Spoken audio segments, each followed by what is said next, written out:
But say it took a minute. But say it took a minute. I don't know. Things I'm happen. going to eat. If I'm going to eat somebody, well, it might as well be you. As said by a lot of men to their to that one girl. Listen, normally we would just ignore our nameplates here, but I have to say I'm very proud of How the you. fuck did I get Tone Loc? Well, I am a Tone Loc fan. Well, first off, Chris, you didn't choose it because you saw me and Eris go for the shits, and you said the shits are not for me. No. Stay over here. You went straight Goldblum. This no, want to be shitless here. I mean, like in all honesty, I really thought like Chris actually did that. Nope, I wrote that.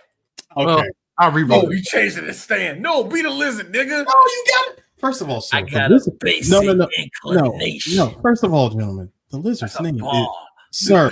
Lizard's name in this movie is Goanna. I'm sorry. I didn't even know that. I just call him Tone Loc because it's Tone Loc. I call him Tone Loc. I don't give a shit about the name. Hi, ladies and gentlemen. 3 Black Geeks here. Please like, share, subscribe. Tap the bell icon and follow us on all platforms. Can I just say, as a kid, God damn it, Chris,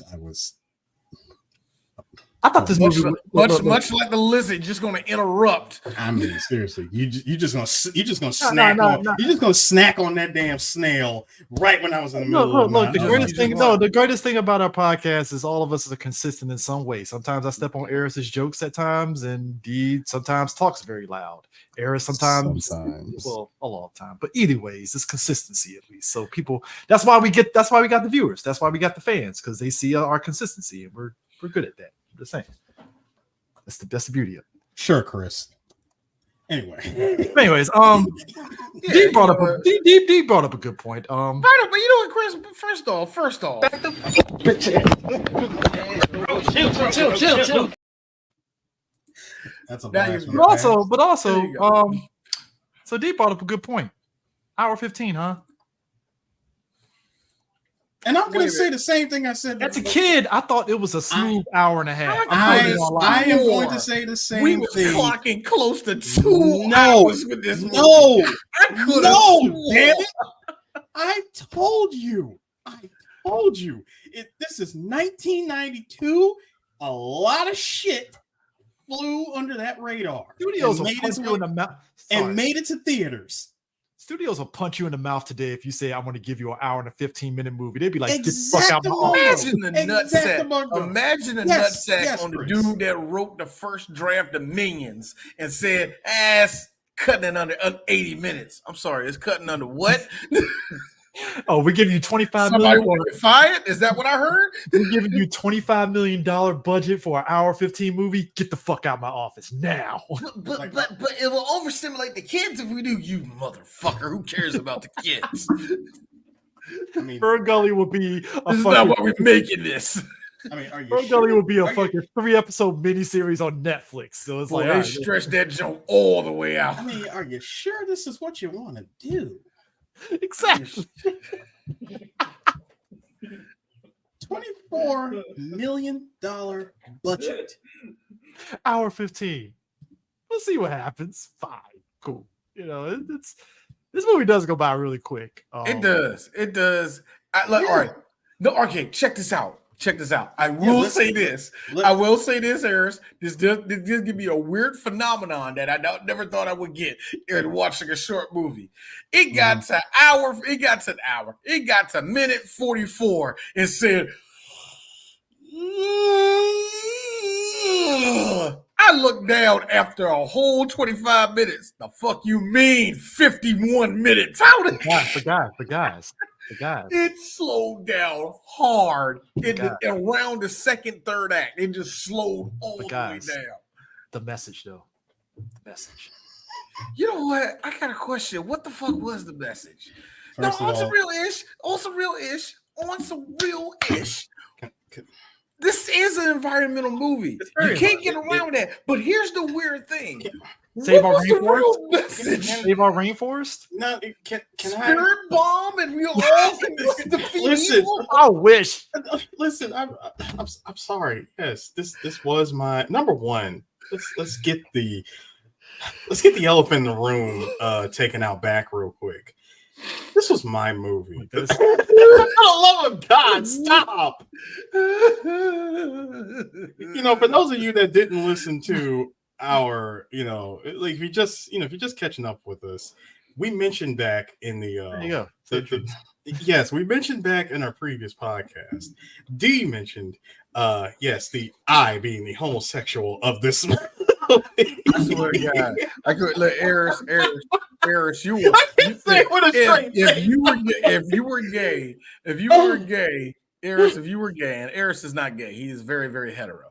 But Eris, if you were gay in this capacity, sir, the 24-pack of ballparks in a row of you going, first off, her name was Krista. Second of all, Dwayne. First off. That's the way this punk stayed on the phone with me for a whole 45 minutes trying to explain. You asked for it. We're best friends. Look. We're best friends, okay? We're best friends, all right? So check this shit out, all right? So if you're best friends with anybody, you're going to say some homo shit. This is going to happen, right? This is the gayest. Look, all three of us are gay for something in some way. All three of us have a gayness for Martin Scorsese. Hold on. Look, Chris, we go on you all the time, but I understand it. Mufasa touched you here, and you love it, and that's when you love that movie. Lion King? Really? You put me on Lion King, bro? Yes, I did. No, sir. No, back up. Let's pause for a second here. If I'm gay for any Disney shit, it's Robin Hood. All right, first off. Wow. Clarification here. I love that movie. Really? Yes, Robin Hood. I'm Aladdin personally. Me, I'm Aladdin, and if I want to be bougie with somebody, because it was the first Disney movie I remember going to the movies to see, Oliver and Company. I can't tell you a goddamn thing about that movie now. It's Robin Hood. Two foxes fucking. Rescuers Down Under. Rescuers Down Under. Not the Rescuers, the Down Under. Hey, Eris, real talk. We was talking about Acolyte, right? Yeah, I did the Rescuers. We got the same thing. Like, yeah, we put all this into what? What random Australian did we get in here? Who? See, no, we ain't doing this. Australia. No. Apparently, no. D, what were you going to say though? I mean, when you put. Oh no, I was going to say Rescuers Down Under. I know that's your jump, man. And I know this person is not with our group, but I just want to give a shout out to one of my friends, Malik. I know you've been watching the show lately, bro. I'm glad you're watching. I know how you looked at Gadget when we watched on Rescuers, man. I mean, Rescue Rangers, dog. I already know how you look. I will never understand. It's cool. I don't know if you a furry. I don't know if you into furry-ish, but if you is, I hope they all thick. That's all I want to say. Anyway, go ahead. Gentlemen, now, gentlemen, listen. You both were saying, what was the theme of this? What was the theme of Ferngully, The Last Rainforest? Yes, the fact that it was called The Last Rainforest in Australia. The last. There's still a rainforest in Australia. Anyway. Because white people no. All right. First off, can I say that? Can we stop right there real quick, Eris? When you say the last rainforest, you do make a good point. Because back in the day, if you were alive in the late 80s into the 90s, they acted like every single rainforest on Earth was getting set on fire and it would be gone by next Tuesday. So when we heard stuff like the last rainforest, white liberals with money was like, well, we must stop this. Considering that Nostalgia Critic and Nostalgia Chick, they did their episode on this movie. And I remember when they brought it up about this being in Australia, Doug asked the question, is Australia's rainforest in any kind of danger? And Nostalgia Chick goes, not really. Because I think Chris Hemsworth. Real talk. Every rainforest is in some type of danger, whether it is man coming in there or we done stripped out most of the, minerals and you know, most of the minerals and the animals out. You know what I mean? Rainforest being at the top of the list. Yep. But if I may, let me the Everglades though. However, let me get into this. Let me get into this. By the thing of the themes. So in the book, Disney, Pixar, and the hidden messages of children's films. M. Keith Booker states that Ferngully focuses on the theme of the destruction of the Earth's rainforest. In this case, the rainforest is located near Mount Warning on the eastern coast of Australia. But the theme is global, and the specific location is not particularly emphasized. Despite the environmental theme, Booker wrote that the film was somewhat vague in its explanation of the dire consequences of rainforest destruction, and it addresses the economic impetus behind this destruction hardly at all. The fact that the rainforest was saved at the end of the film diminishes the urgency of its environmentalist message, and that the character Hexus displaces the real blame for environmental destruction from its real perpetrators onto non-existent supernatural perpetrators. Okay. Further, excuse me, Chris. Further diluting the political message. The character of Batty was said to introduce the secondary theme of animal experimentation, though with a light touch that presents its potentially horrifying motif as essentially humorless. Here's something. First off, teach a man how to squabble. That shit got ran the hell over. Thank you, white man that wrote that. Here's the thing. Excuse me. I'm sorry. There's more from this white guy, really? There's more from this Caucasian. How dare he? In front of my salad, sir. No, I'm sorry. I'm sorry. There's more, but not from the same white. In front of my burning rainforest. How dare you? My burning rainforest. But not global warming. But not in front of my global warming. But not from the same white man. In the book, Eco Impacts and the Greening of Postmodernity, Tom Jattenberg and David McKee comment that radical views of ecology flourished in the film, perhaps because it was aimed at a younger generation and belongs to relatively discredited genres. As Zack is shrunk to fairy size and integrated into the fairy world, more similarities rather than differences are implied with non-human characters. Krista is said to defeat the evil Hexus in the manner of classic Western genre heroes, although the key difference that her weapon is a seed rather than a revolver, allowing the produce of nature to share the heroic role with her. You know what? Let's take those white people in that statement off the table for a second. We had a shot of really turning things around. And motherfuckers looked at Al Gore and said, fuck you, nerd. Get the fuck out of here. What's global warming? And here we are. And he was super serial too, man. I'm just saying, like, the fact that this white dude sits there and says, well, they saved the rainforest. Mission accomplished. I'm like, you missed the point here, buddy. Like that statement alone is just funny because it's like it takes away the urgency of like it did. No, Chris, it did. It absolutely does. When you kill, all right. Let's just say, for instance, we know what's killing the rainforest. We know exactly what's killing the rainforest. Man. The way they framed it, it does get mentioned in this movie by Zack. And it does. But here's the fun part. At the end of the day, Hexus is defeated. All we need to do is grow trees, guys. Yeah, actually, that doesn't stop man from continuously. Don't worry, Zack is going to be a beacon for all. You just moved the whole thing. Also, kids, do you know how many trees were cut down to make this movie?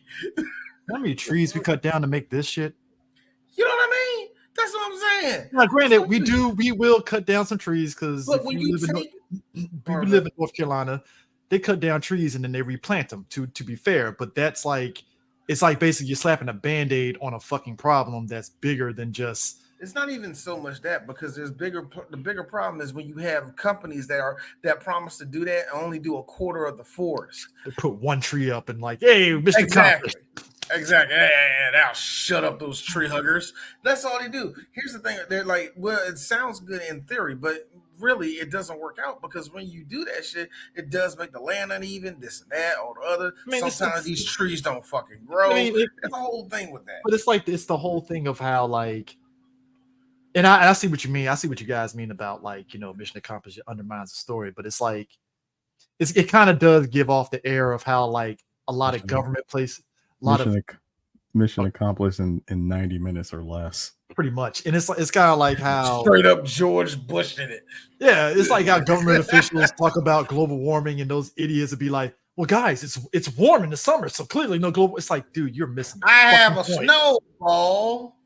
And if global warming actually existed, like, did you not learn from the quarantine in 2020? Nature was healing itself. It was telling you, hey, we can actually get this going. And then we was like, nah, we outside. We as humans are always going to be the biggest problem when it comes to any type of pollution. Of course we are. The thing that kills me is that we were empowering hexes the whole time too. You know what?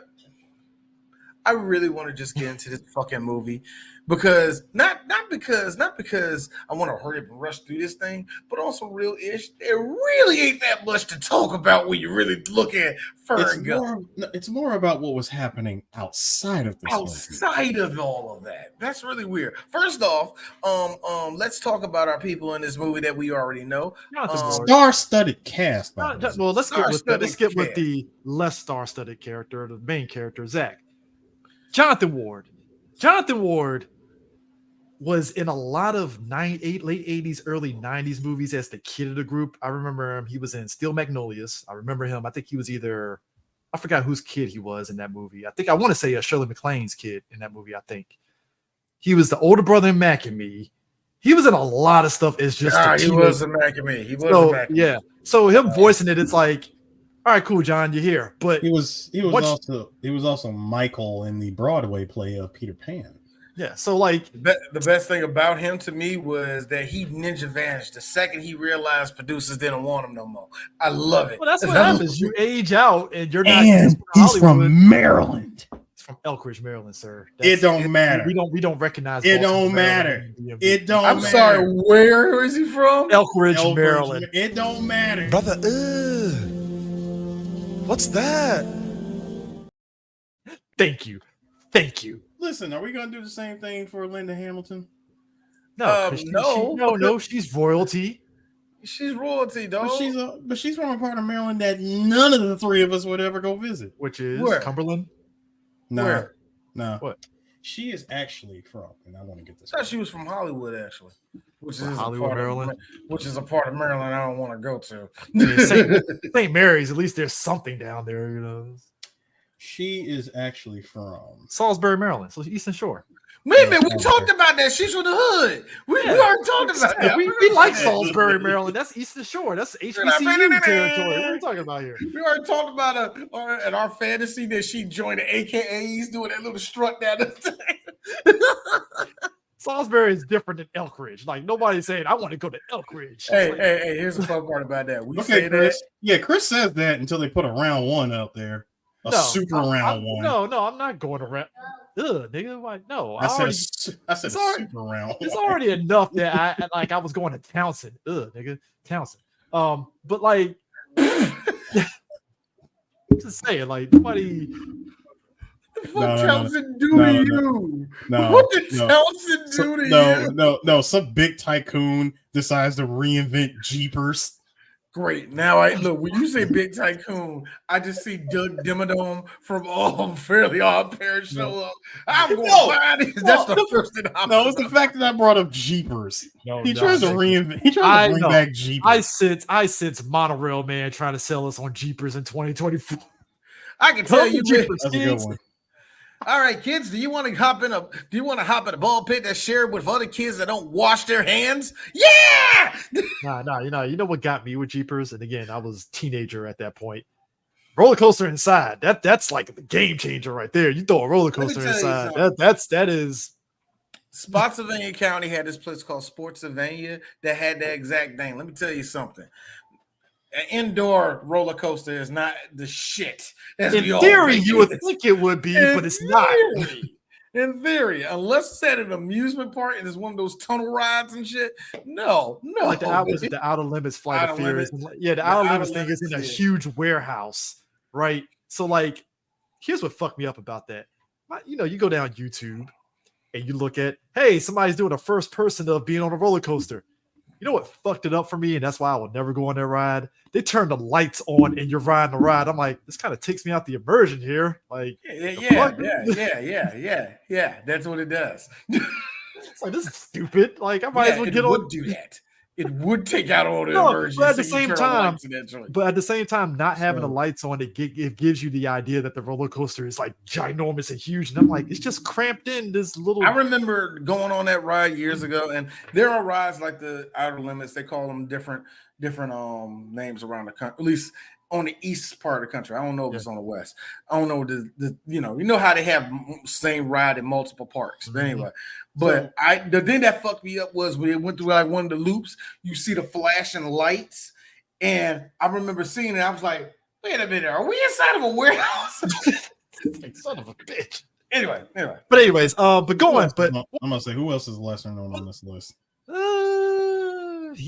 To be honest with you, everybody else has like actual are known.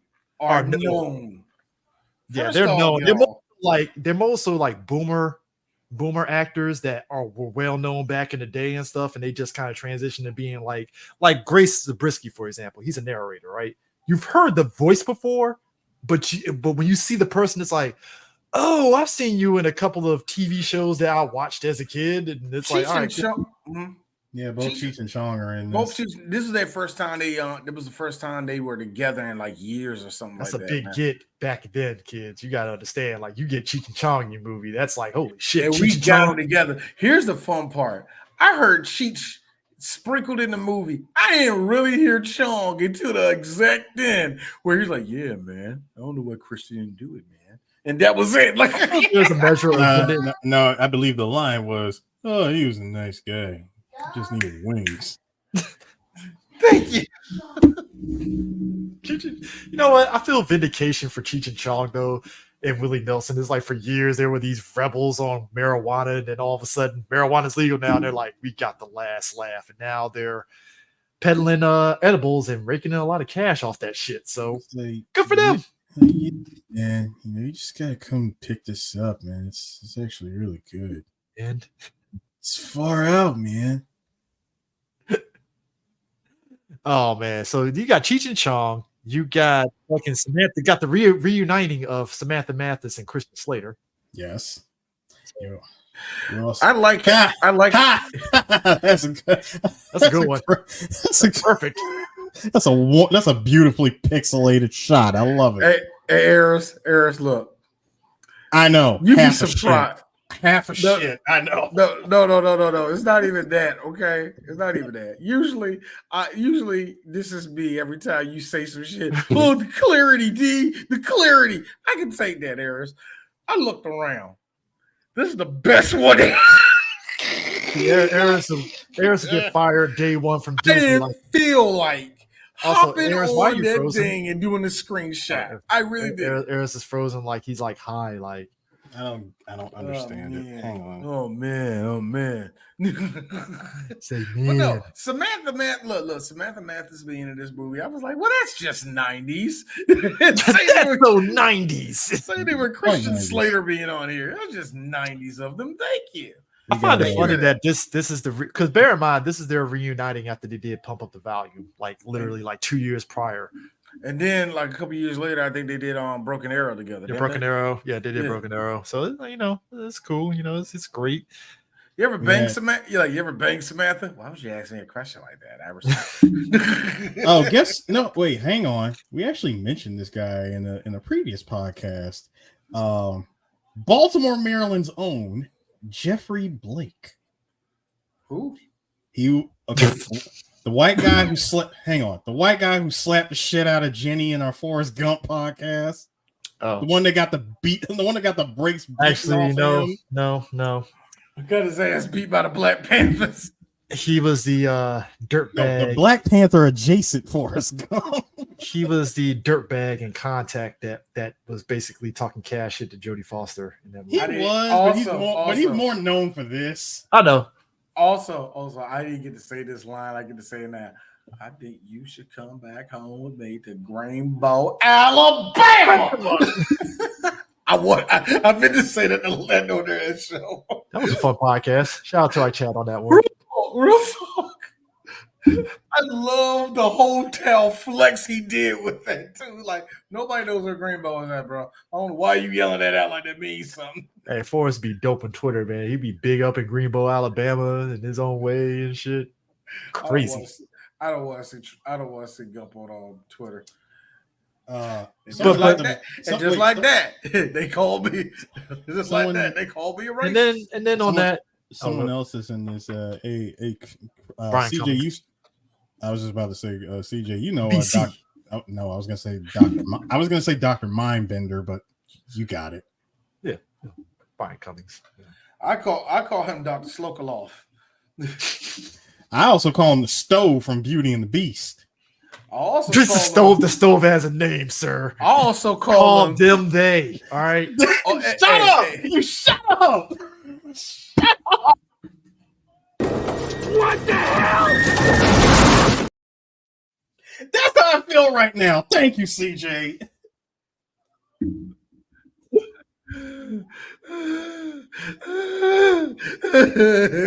The do-rags give it more power. Base gossip bomb with do-rag turtles. Okay, so I forgot what I was going to say. But anyways, here's my thing. Going on. The 90s rapper himself, Tone Loc.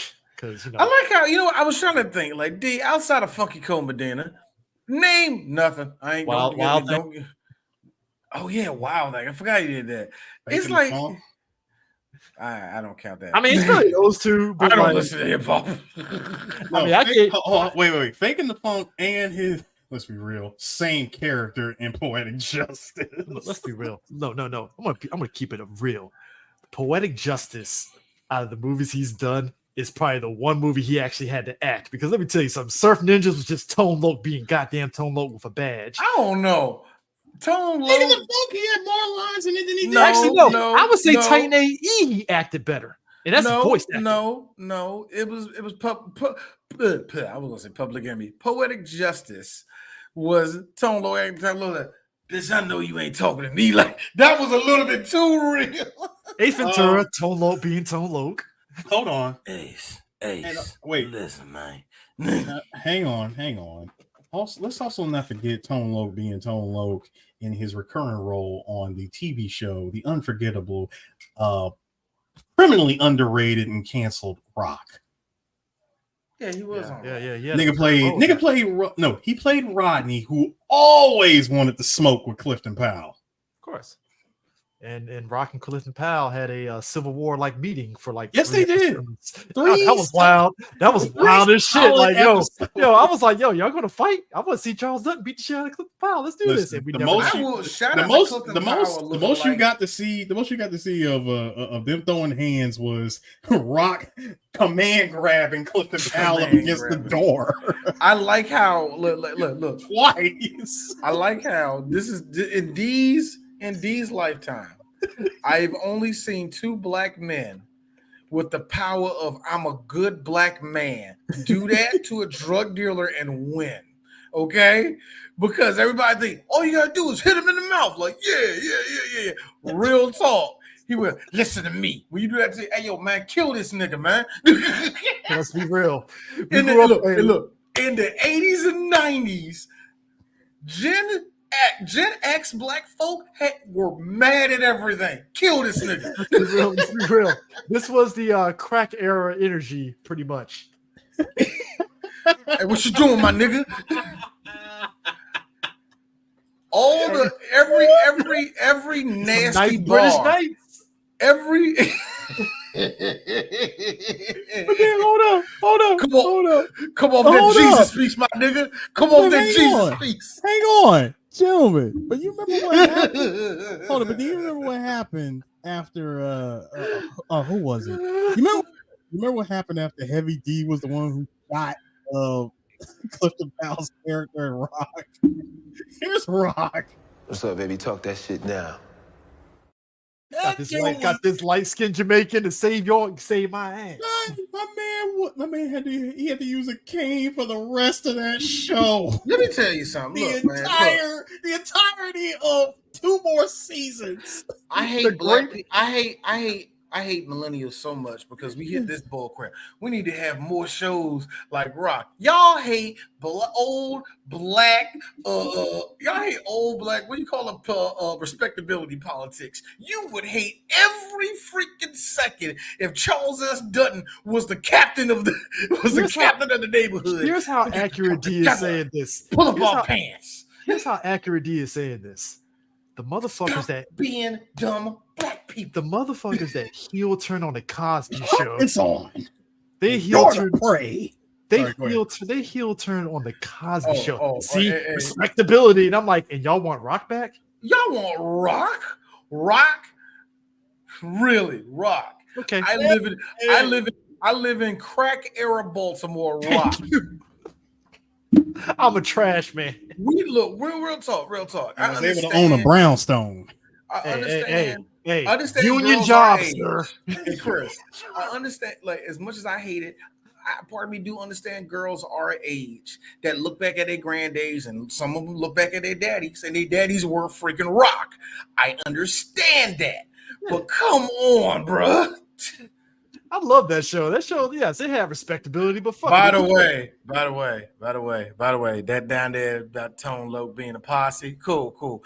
Do you know that there's a sequel to Posse called Outlaw Posse that's out right now, where Mario Van Peebles' son is playing his son, and he has to find him. Yes, it's available on the place where we find videos at. I have not watched it yet, Chris, but yes, it exists. Time out. And it's Chitlin Circuit studded. Time out. I have seen Mandela Van Peebles. Yes, that's his son's name. Mandela Van Peebles. He's in the first season of The Mayor of Kingstown, and he gets shivved by a woman in prison. It is great. I love it. Because first off, that woman is fine as shit. So I understand. Same time. Yeah. What, Chris? Hold on. What would her being fine got to do with that nigga getting stabbed? Oh yeah, I mean he deserved a stabbing because he allowed one of her cellmates to get killed in some way. But yeah, Mandela Van Peebles, he look every bit like his dad though, for sure. Just lighter and more Van Peebles-y. I don't have that charisma, but hey. But nah, wow, Outlaw Posse, that's funny. That's funny. But nah, Tone Loc. But then really the two actors, the tour de force actors that you really came to hear for is Robin Williams and Tim Curry. Those are your two right there. You came to real talk. You kind of the trailer for the movie and even like the TV stuff pushed Robin Williams like to the forefront in those trailers. Hang on a second. Anything else? Hang on a second. There's actually one other person. Hey D, our favorite person.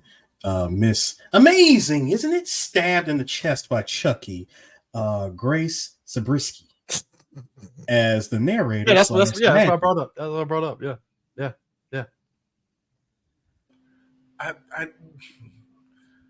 I don't have nothing to say. Let's just move on. Also, hold on. We should have mentioned it with Brian Cummings. I see this now. Thank you, Eris. No, I see the Xerox. Townsend Coleman, aka Michelangelo for TMNT. Yes. Yep. Also, Wayne Gretzky from Pro Stars. That's funny. The dude that probably should have played Zach. No, that's way too on the nose. I mean, come on. Can you imagine this guy right here? We know what you're about to do, man. See the rainforest. No. This is the same dude that was talking to Crystal like, yeah, you're like a bodacious babe. So guess what? Guess what? Two on the nose. Whatever, man. It's 1992. No. So basically, this movie, like I said, cold cuts, nigga. So Robin Williams. Economics. Robin Williams plays Batty Coda, and he's doing Robin Williams shit in this movie. Now it's so funny for me, just real talk. I remember the everybody remembers the baddie rap, right? Here's the thing that gets me about the baddie rap. I heard it the first time in years. I was like, what the heck is this? This is terrible. So when I sat down this morning to listen to it, I had the lyrics up in front of me as he was rapping. I owe Mr. Williams an apology. I was not familiar with his game. That was 80% bars. The rest was what I like to call good old white Robin Williams noises. That'd be awesome too. Robin Williams rapping, yes, it's bars to be sure, but it gives off a white guy that listened to NWA for the first time, and he's rapping along to NWA, but it's not flowing how we as black people will rap to NWA music. Robert Williams got a black voice. Only has one black voice, and he never changed it up since 1975. That part, yeah. Okay, gentlemen, this was not the first time that he would do this.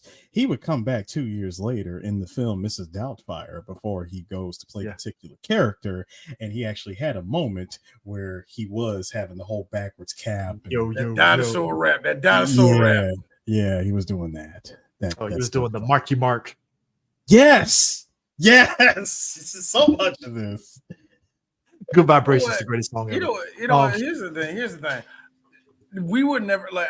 I got ears on that. He had that song in his head now. He's like, come on. It's just a good vibration. It's just challenge for you. I already know. You want me to drop that song out of nowhere? No. Mix it in into your set somehow. Just mix it in. I ain't saying you play the song. No, hell no. Eris, that's don't do that. That is like putting a dash of fun. Why ruin my Chris, fun? That's like putting a dash of cocaine in weed. I'm with Chris. It sounds no. Hey, look, that's putting a dash of cocaine in weed. It sounds like a good idea when you do it. Next thing you know, butt naked person, he going to the hospital. Come on, bro. We can't have that. Do you know the sex parties? I mean, do you know the sex orgies that will break out if you play that song? Why would that be a bad thing? Especially at BlurCon. At BlurCon, it's going to be one black girl who went to all 4 years of college that will stop that whole thing and talk about why you playing that culture vulture during my weekend. I know you didn't. Let's cancel him in 3 Black Geeks. And then I would look at. Hey, you know what I do? Let me tell you something. Exactly.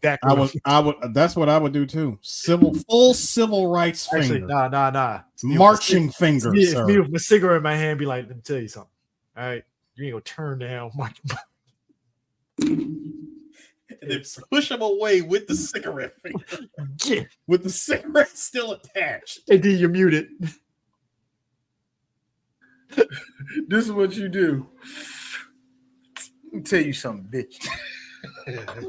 Just taking it right there, middle of the head. But also Casino style. This is 92, so we're getting peak Tim Curry, or is it peak? What is peak Tim Curry? You know what? That's hard. It's hard to say though. This isn't. It's hard peak, to say peak. This is peak Tim Curry. This was not peak Tim Curry. What is peak Tim Curry to you? No, all I would say is this is when Tim Curry became popularized thanks to his performance as not Hexus, but the song that he performed of Toxic Love. Yes, it is, D. The song was actually popular despite what you think. Yeah, but if that's the case, Tim Curry was acting since the late 60s. So he was. Technically his peak would actually be Rocky Horror Picture Show. I was just gonna say that come on. It could like that song gave him continued popularity in the entertainment industry.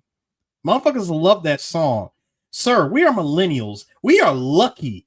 We are lucky to even remember Rocky Horror Picture Show. Yeah, especially our boy, our homie that comes to We either had parents, an uncle, or an aunt, or somebody within that realm of relative that had the movie. Yeah, it's some way. No, guys, just real talk. We're not white. Do you know how much white people love that movie? It's pretty much their whiz. No, their whiz is Grease. Grease 2, sir. What are you talking about? Grease 2?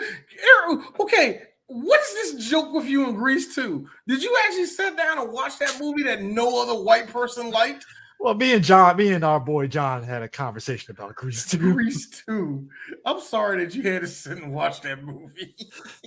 Hey, look. Sometimes, look. I'm the weird black kid. I'm the weird black kid that was trying to understand the appeal of the Beach Boys, and to this day, I'm still like, that's some white people shit. I've been trying to figure out.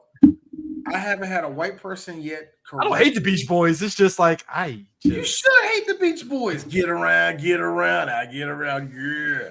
Get around. Look, I'll say this: the Beach Boys is a group that, if you said white people have no culture, well, they got the Beach Boys. That's culture, right? I guess.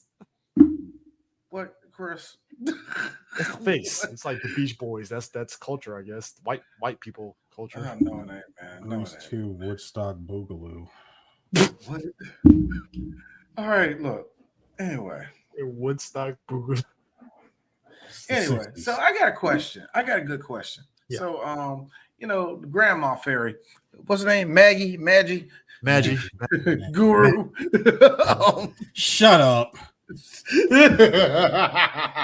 Man licked his hand and put his hand on Phil's head and said, "You got power." Just think about that funky ass and the necky hand, just like, ugh, nigga, why you touching me? Why does it smell like mothballs in here? Jesus. God, did this nigga fart? Did he just Guru seemed like a dude.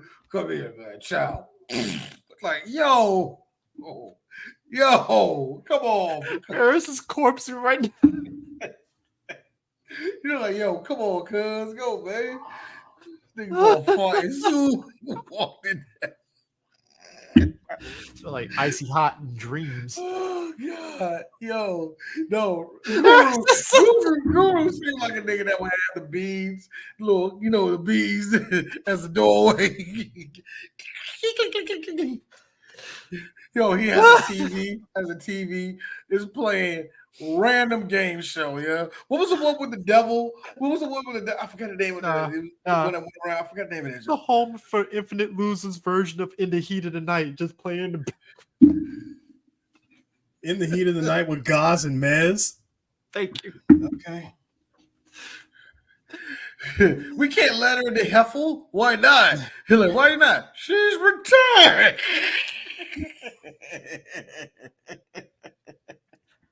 Oh God. I hate the both of you right now. I so hate the both of you. Love us, Harris. Come on. There's this distinct smell of cat piss and a cat around. You know what I mean?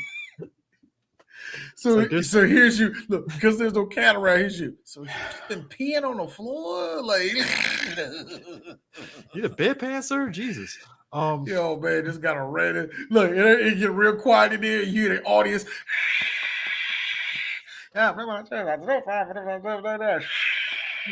Just hearing that in the background. Nail apparently collected all the Guru's Social Security money and just been pocketing it secretly. Yeah, you go outside, it's like a Bowflex in the back. a 94 Mustang. It's clean. It's clean as hell, too. This is 1990, sir. Oh, God damn. You got me on that. Hey, a 92 Ford Mustang with fucking dates. It's 1990 at this point. 1990. So you know what that is? He got a nice cherry red IROC Z. He got the IROC in the back. Playing. Walk in the back as soon as you walk. walk in the back, you hear Ario Speedwagon here. No, as soon as you walk in the back, you hear freaking Motley Crue at top level being played. Dog in the back, little random dog in the back. No, you So don't. we like, did y'all just turn him into a Jersey scumbag? Kinda. No, you kinda. don't. No, you don't. You clearly see Nail doing donuts, blasting "Rock You Like a Hurricane" by the Scorpions. Or remember, it's the late 90s. He's in touch with where his people come from. It's late 80s. So he's it's late 80s. So he's in touch where his people come from. It's the Namekian version of the Namekian version of Public Enemy.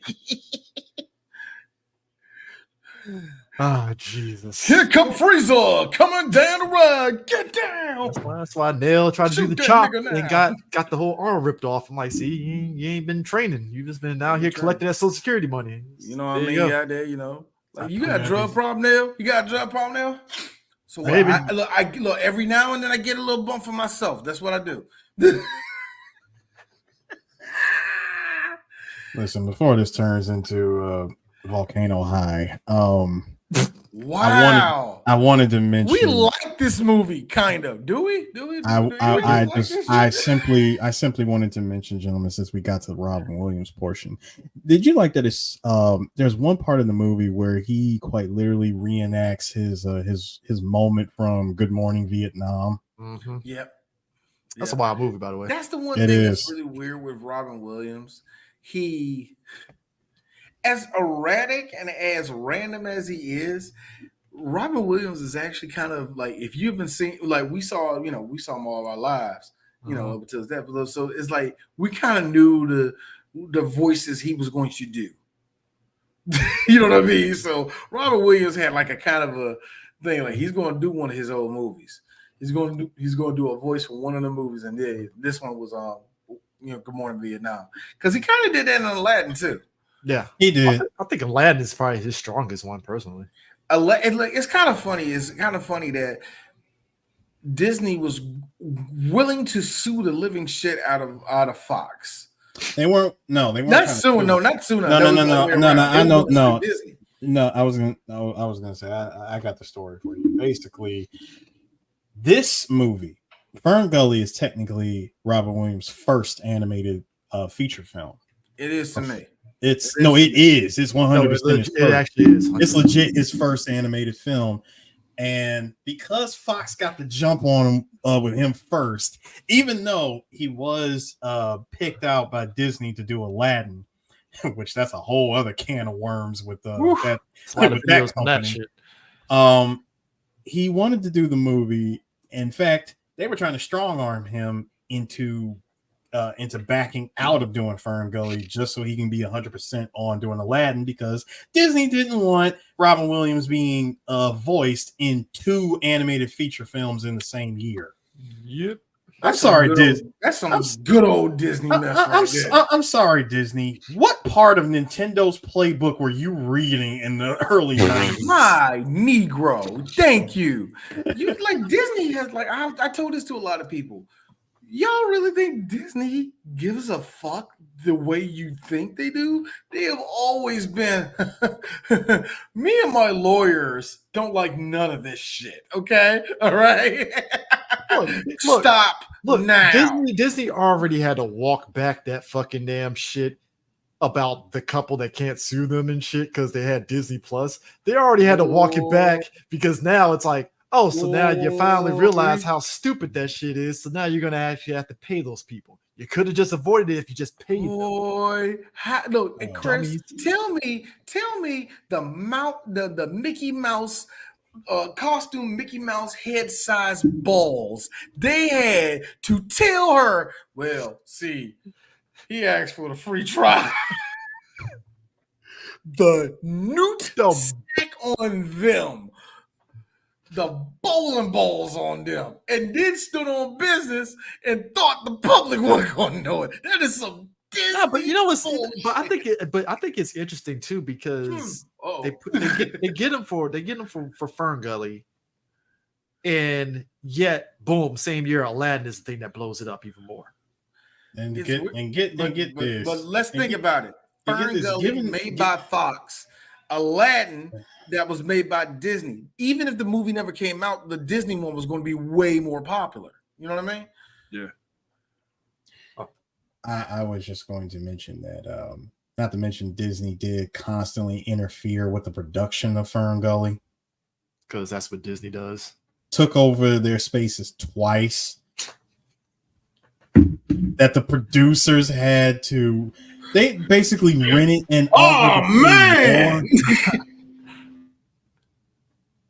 And get this, they eventually end up setting up a studio in the former brewery in the San Fernando Valley area. Here's the kicker to me. And Disney attempted to buy it. Let me ask y'all guys this. That is some good old House of Mouse. I love that. Disney would never be able to do that to Warner Brothers because it's like really. So it's basically they picked the right one. They picked the right one. That's what I'm saying. They picked the right one. It's basically like, well, I can't really fuck with WB because they're gonna bitch slap me. Let me prey on the weaker person. I'm like, it's weaker only because they have less budget than you guys. So you're not like, also, you know what I'm saying? Like, keep in mind with WB. No, what the fuck is you doing, nigga? No. Keep in mind with goddamn hands off me. No, keep this in mind with Warner Brothers, gentlemen. Y'all literally just came off of Who Framed Roger Rabbit. Y'all really gonna start this shit up again? That's what I'm saying. I'm just saying it's just crazy to me that Fox was like the smaller animation studio and the Disney really felt threatened. And it's like, bro, just do your it's just one of those things where it's just like capitalism reared its head in that instance. And I'm like, Disney, really? Like, you actually want this to be a thing here? Like, the fuck? You know, what I love out of all the voice cast was the fact that they agreed with the movie's message and they worked for scale wages in '92. Yeah, that's like you're only making 5 figures, I believe. Yeah, something like that. Yeah, it's like high 5 figures. Basically. The fact that and as we mentioned earlier, that this was the fact that they got both Cheech and Chong for the first time in 6 years. Woof. And Cheech said himself, it was like old times, man. Like we only worked for 2 or 3 hours and had a pizza and split. Hey man, what you gonna do when you get home? I don't know, man. I'm just, Eris, I was not expecting you to just butt this motherfucker bust. Wait, what? Motherfucker bust out a Cheech impression. I thought you were just gonna read it straight up, and I'm like, he did the. No, I loved it. Because I was gonna come in there. Yeah, I can't even be mad at it. That's how much it caught me off guard. He just did. I was like. I mean, I literally read his quote in his voice. Just imagine. I appreciate that, dog. Don't get no, think about it, though. I can't wait for Eris to say, as Gilbert Godfrey answers back, the way I thought about it. Eris would go for that. That's what I'm talking. So I approve. I totally would. Like any opportunity that I get to voice somebody, I'm taking it. So Norm McDonald said, well, the way I feel. Adam Carolla said, nigger. Giant forehead nigger. I hate Adam Carolla so much now. Oh, you know why I hate Adam Carolla? That dickhead really had all these fucking goobers believing to quit your job to become a podcaster. I'm like, I also Adam, like the fact you're an E-lister telling regular people to quit their jobs to become podcaster. I like how you like to act like you're a conservative comedian. You don't even like these niggas like that. You're just mad that trans people can talk. That's all that is, man. It could all be so simple. It could all be so simple, man. Gentlemen, y'all want to know that this movie had 40,000 frames of computer-generated graphics.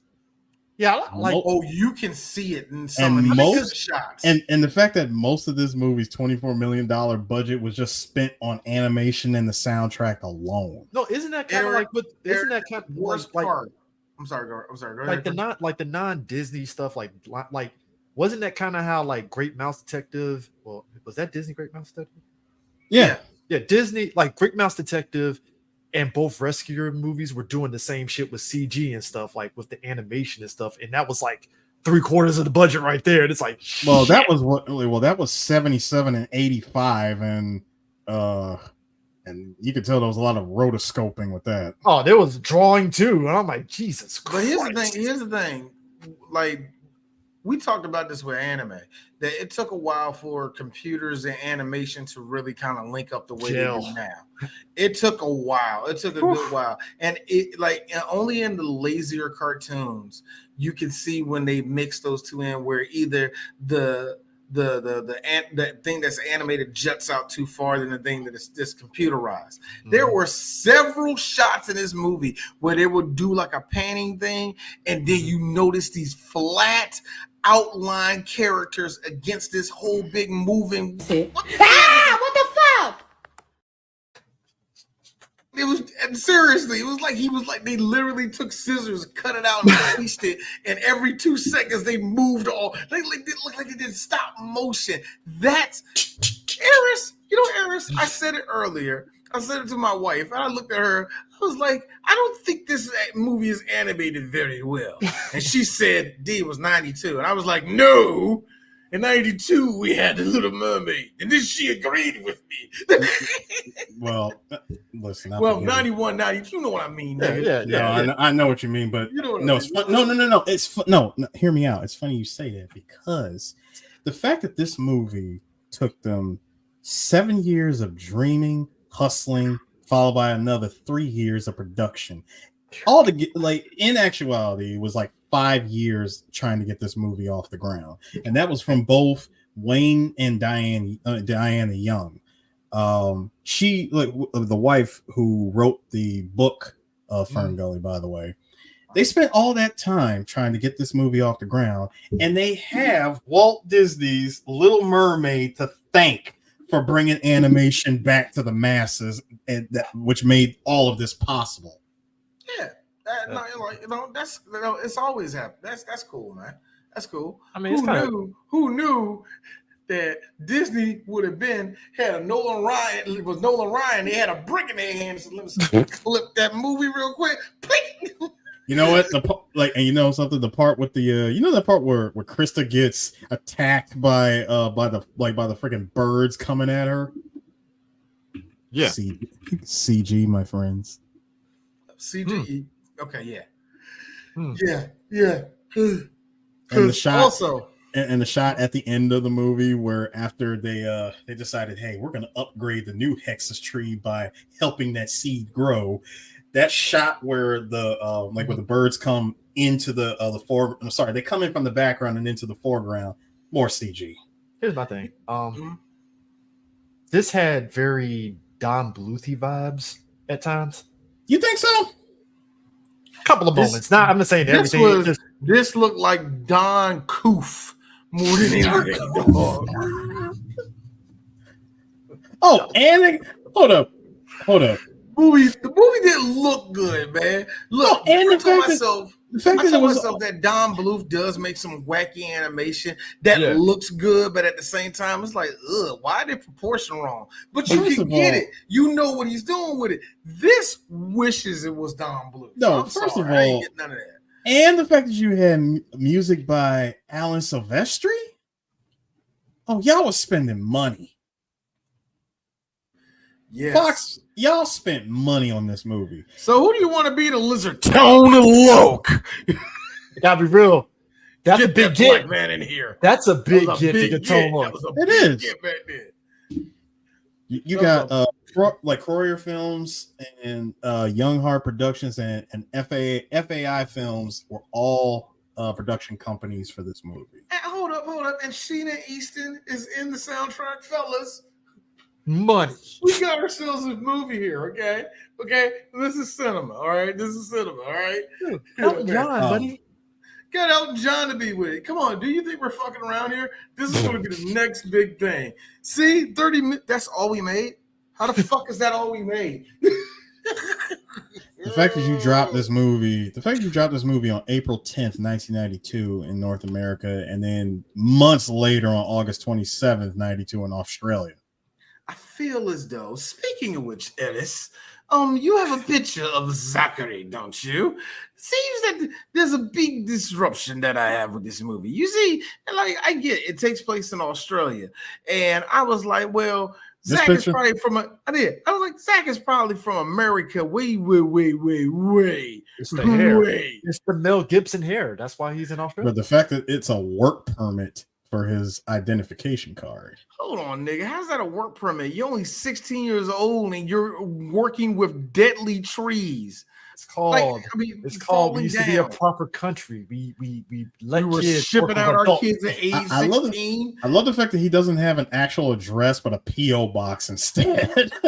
You got a big PO box right there. Like that nigga was like, "Yeah, we're gonna let you go across country to get a job. Why? This is America." So my man is like 16 years old, 5'11", working the fucking what's going shit. No. What's going on? Shut up, Chris. Shut up. The Bobcat. Anyway, no. D wants to know what's going on in the Christmas picture down there. Oh, yeah, him with the dogs. Just like a white man. Got 2 dogs. He had 2 dogs. Oh, he had 2 dogs. Never mind. All right. I thought there was like a unknown person in the picture. Like he got his arms over people you can't see. No. My man had a pocket knife and a work permit. So we just let children. He's 16. He a child. But here's the thing to get me. Here's my wife. Angie, he was only 16. That's another problem I had, D. That's a grown fucking man. So we talk at length on this. People of that era aged a little differently. So hey, that's a hard 16. That's a hard 16. At 5'11". At 5'11". That nigga had no muscle tone, by the way. I'm just saying, he was just a regular white OG Kevin Durant. No, Kevin Durant can shoot a J. Does that white boy look like he can do anything? My man said he can shoot a J. He barely can make an X on a tree, Chris. What makes you think? I like how your answer was Kevin Durant can shoot a J. Come on, man. Kevin Durant got a jump. No. That's a Hall of Famer we talking about. No, gentlemen. In all fairness, he would be a good journeyman like Antonio Daniels. First off, he's not a guy that would choke you out. All right, first off, you're thinking of the wrong Antonio. I said Antonio Daniels, sir. Are you thinking of Xavier Daniels, the one that looked at Michael Jordan? It was like game time. Man, that command grab, the Jordan. Bear in mind, again, Jordan took that personally. Like everything else in his life. Yeah. But anyways. So gentlemen, there was a part in this movie where after we see Zach for the first time, he's marking trees with the spray can. And I see this. As a kid, this gave me the creeps. I mean, is it the BBL of the tree or like no. Okay, see. All right, you know what? That's a tree I want to fuck. That's look, a tree I want to fuck. All right, look, both of y'all, stop it. God, you're making this worse. You're making this worse. BBL Trizzy. What the hell is that? I know. I mean, it is creepy. I think that's probably why. I'm sorry, Eris. I don't get the whole BBL Drizzy thing anyway. But go ahead. I don't either. That's why I felt it. I think it was this scene that I said it kind of felt a little Don Bluthie a little bit. No, see, you want to know where it gets real Don Bluthie? What? If we were to see if we were to learn the history that birds, with human hands grabbing them and injecting them and shit like Secret of Nymph. First off, that talking rat experiment, the movie, that yes, that shit. This was a very this was peak anime and it wasn't even anime. Like this anime ass damn plot. No, it's an anime ass plot. I'm sorry. It's honestly just this tree though, just this shot of it. I can see how. I mean, as a kid, it is like I think dark stuff in animation. There was a visual to it that, as a kid, it hit you and actually kind of made you a little nervous. And this was just a still image. Yeah. One of the things that got me more so than that was actually the skull of Hexus. That was more of that. But looking at it now, it's so less impressive. It's so less impressive. I love it, but it does the less impressive aspect of it is like, it's like I'm like, oh yeah, this is when the animation is going to pick up, and I'm looking at it like, wow, it's not as. Oh, you mean how we went from smoky apparition Hexus here? Yeah. The Adonis abs. Why? I like how Hexus immediately got out and turned into a Chad. I love it. I loved it so bad. Strong ass jawline. Tim Curry, man. Tim Curry was in the shower after this movie and was like, I am him. It was actually, to be honest with you, it was not as sexual as I thought it was. Yeah, it was sexy, but it wasn't as like, hey yo, children, Tim. No, it wasn't that bad. It wasn't. Hold on. Now I do again. Smoky form, Hexus was cool. Yes, I had high hopes. I'm just saying, I had real high hopes that once we got final form Hexus here. True. When final form Hexus showed up, I'm like, oh. It's getting real now. Finally, it's my time. Who knew? Anime and love was all it took. The power of friendship, nature, Gaia, and love. Now, I will say, like that whole thing of him basically. So essentially, what you have is a villain that gets powerful with pollution. So when Zack sprayed the tree, it was the start of it, right? And it's one of the things that kind of knocks off pollution off of being the real like now we all know pollution is bad, right, kids? Yeah. So guess what? When the evil spirit sees pollution, he likes the pollution and gets stronger from it. Don't you hate pollution now? Yeah. What creates pollution? Yeah, that's right, kids. Evilness. No. See, it wasn't even the whole spray paint that set him free. No.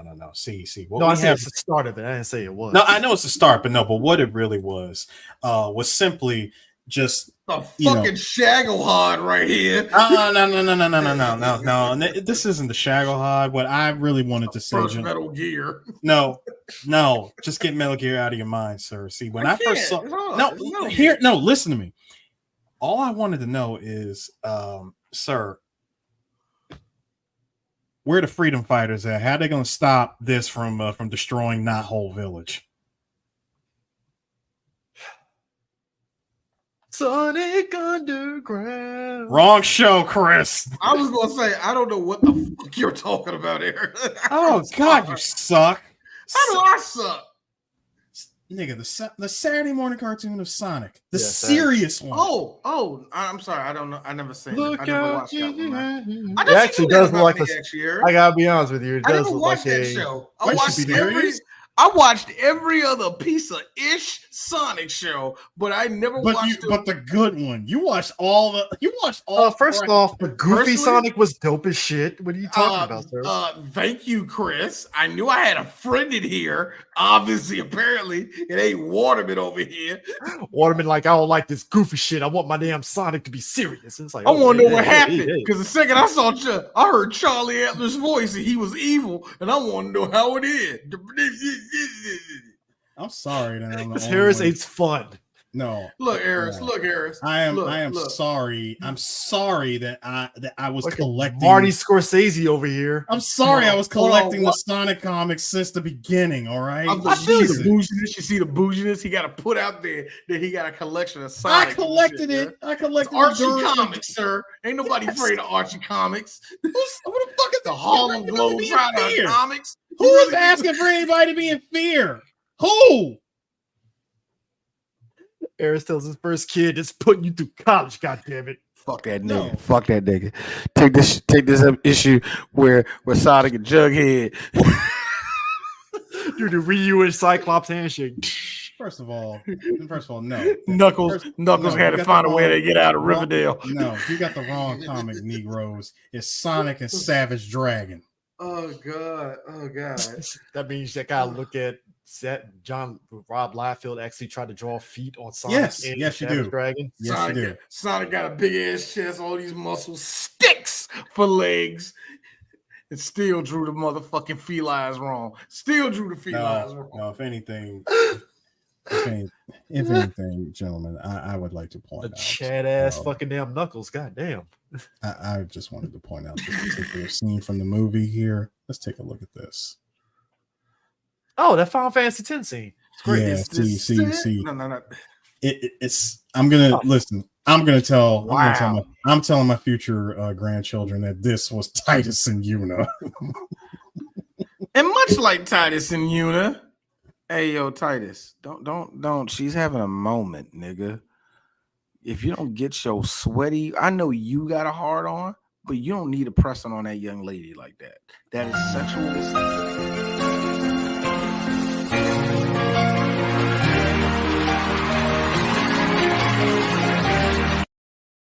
This whole story. I love the full circle because it's Earth Song. And you know the best part about Airs. You know the best.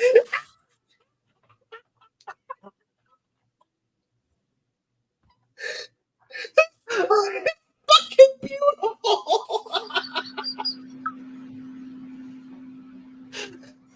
It's another 10 out of 10 episode, man. We are on fire. Habibi firebombing got a missile to. If them robbers come through, then I guarantee they give it a lifestyle Houston. Fox, how the hell did you not get MJ on this? You had money. No. Hey, Mike, we have a movie for you. Oh, you do? Let me see it. Hey, yo, this some white people shit, ain't it, man? Yeah.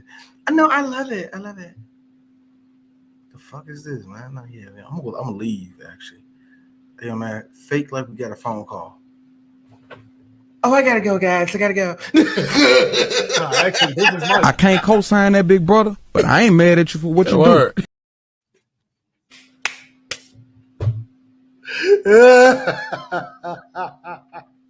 Yo, so anyway, Hex is in. So anyway, we see Zach. So your boy Zach is no, all right. I'm sorry, I'm missing the plot. Why did they shrink Zach again? Why was he? She tried to save him from the tree falling down, and she just threw sticks and ducks, and then I forgot. Okay, she says size instead of sight. Yeah. So I got a question. Good question. How fucking powerful are these fairies? What is the power scale of these fairies? Let me point out something. You see, when Magi realized that Hexus has been set free, and she calls together a big ass meeting at the circle tree. Oh man, we all here, man. And hear me out. She sacrifices herself so that the other fairies can have a fighting chance against Hexus. Keep in mind, her sacrificing herself allowed every damn fairy to go Super Saiyan Blue. Mm-hmm. Not special anymore. Cool. So they all got her power, and they all used it to defeat her, including Zach to a certain extent. All right, I look, and I'm not trying to take the piss out the movie because we got a lot more piss to take out this movie. But I got a question. So how hard was Exus? It seemed if he just said, "No, Ferngully, I'm going to another part of the rainforest," it would have never been even. I know it would have been a movie. I'm just saying. To answer your question, D, when it's easier to take out this over this, I feel it was like in theory. In theory, the first one could have looked. I saw the vision of what they were going for, but just visually, it was like, what if Ghost Rider had shit on his shoulder, and that's, you know what I'm saying, like versus Chad Smoke, which is Chad Smoke. Thank you. That's what he was, Chad Smoke. Like that one was visually like appealing. I thought we were just gonna if we got like if it was like a bigger, like if it turned into like the creature in Fantasia, what the fuck was the name of that? But that's what. Oh, you took no. You mean that looked like the creature. You mean that music? No, you mean the piece from what is that piece of music called? The Night on Ball Boston Mountain. Kingdom Hearts. No, the Night on Ball Mountain. Yeah, Night on Ball Mountain, like the devil. Much like it's basically Satan. Oh yeah, hey y'all. Real fun fact about 3 Black Geeks. D is the samurai person. That below us, Chris. He's the tokusatsu person. Do y'all want to know the fun thing about Eris? He's actually more of a Disney person than all three. All three of us. He's actually more of a Disney person. Get it correct. Here's the best part. No, hold on. Here's the best part. Fantasia is one of Eris's fucking notes. He loves that movie. Like that's one of his favorite movies of all time. It's a fun little piece of shit with Eris. Yeah, it's like, nigga, you gay. First off, when the crocodiles and the fucking hippos were together, nigga, you didn't understand the symbolism. That shit slapped. And the animation that took to make it, Eris gets really preachy with that movie. Nigga, hold on, you remember how I told you about the oh god, what was it? Oh yeah, I said, nigga, did you hear the drums in the Rite of Spring? With the dinosaurs and shit? Hey D, which one is that? I don't know, the one with the dinosaurs. That's what he said. All I know is when I know the songs, when I know the pieces of music. All I know is the crocodiles and the hippos, and eventually that's all I know. Sorcerer's Apprentice. Yeah. Sorcerer's Apprentice. I keep on forgetting the name of that. I was going to say the Sorcerer's Hat. Like the hat. Yeah. Look, Sorcerer's Crown. As much as Eris is the Disney person, Sorcerer's Apprentice. That again, the devil being in Kingdom Hearts, I was like, oh, that's so good seeing that. It just really the visuals of it. Yeah. Used to be a proper nation. Kingdom Hearts used to be good. It used to be also good when a girl can just take a guy underneath a little romantic place without that nigga trying to kiss her for no reason.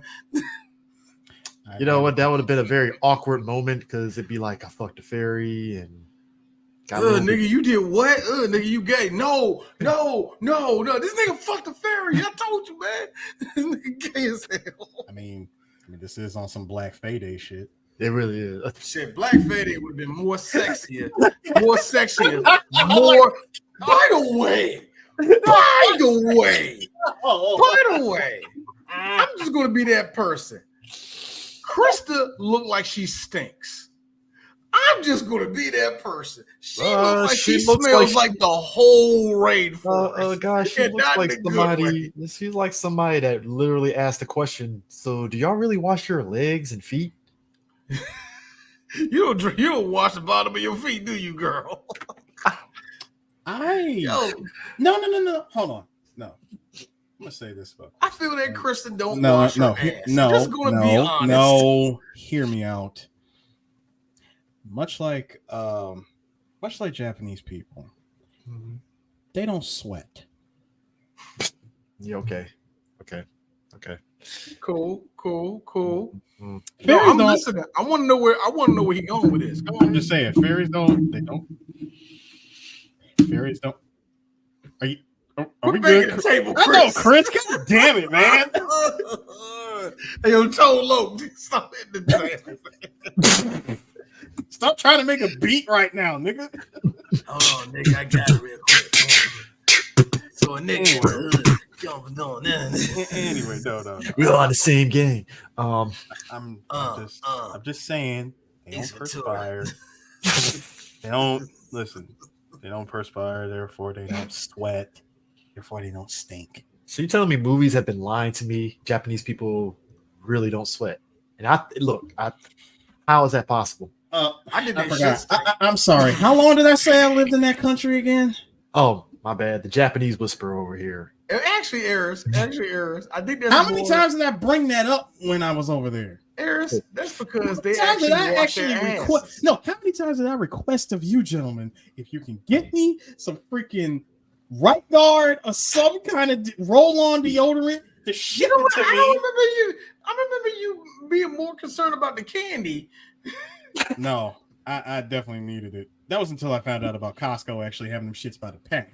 Then after that, I was like, oh, you know what? I'm good. But no. You know what it was? You know what it was? You know what it was, D? Yeah, it was this dude did a YouTube video of that fucking chicken teriyaki from McDonald's, and I'm just sitting at home like, damn, wish we had it here. Got this bum ass fucking chicken sandwich here. Can't get a teriyaki chicken sandwich, like. And yet this nigga ate one time actually. Sandwich over here, man. Over here, got the bidet that washes your ass at a McDonald's. Meanwhile, over here talking to me, telling me, we're right guard, degree, nigga. I don't have them genes, sir. I don't have that. Therefore, I need what I need. But that being said, you mean to tell me, all right. So you agree with me? That's a girl that don't wash her butthole. All right, cool. Thank you. No. I disagree because you say she doesn't. I say her body cleans itself. She's a fairy, sir. She has the power of magic, which is the answer to everything throughout this 1 hour and 15-minute film. You need to magically get a washcloth and go around the motherfucking toes because I don't trust them bitches. You've been on all of the rainforests running around. Flying, sir. Sweating. Air sweating. All the bits out there. It's bad enough your coochie hanging out of that joke anyway. Let's just be real. I gotta be real. I haven't we never really can tell, but apparently they do wear underwear as we've seen. Why? As we have seen with certain characters. Why do the fairies have shame like humans? Okay, first of all, I'm gonna tell you as Lindsay told Doug, don't you ever try to bring logic into this fucking movie. This is Ferngully, bitch. Supposed to be Dr. Manhattan, big dick energy, just. The fact that you tried to bring logic into this movie upsets me. I will never forgive Zack Snyder for. But I have one more thing, and I'm gonna quit it with the logic errors. Okay, I'm gonna quit it. Man, shut the fuck up, both of y'all. Nobody asked y'all. Hey man, you know what sandwiches taste good? In the middle of y'all talking about Ferngully. Hey, look, anyway, I didn't bring it up. Yo, the thing that killed me is this though, yeah. I also say this. There's one other thing. This last bit of logic I'm gonna throw in there. Remember when Hexus first showed up? He showed up as a sludge and shit. And he crawled inside the machine. Yeah, the symbiote. Yeah, he took symbiote. I'm sorry. The sludgeote. Sludgeot. That nigga just looked at fucking Pokemon now. Sludge it. But this gets two. He had to be inside of that tree for at least, I'm gonna say, at the very lowest, 200 something years, right? Yeah. I like how he crawls inside this machine he never seen before, knows how an intercom system works, and then tell them no breaks, double shifts. That ain't no way you know the lexicon that quick with human beings. Yo, okay, so that's the last bit of logic. That's the last bit of logic I'm throwing in here. All right, I'm cool. Bear in mind, sir, that when he shows up as the sludge monster, and he's just slurping away at all of the toxic fumes and the oil drippage and whatnot. I mean, if there was a smoke, does this just turn into an erotica podcast? Yes, it did. The drippage. There's some girl. What else he do?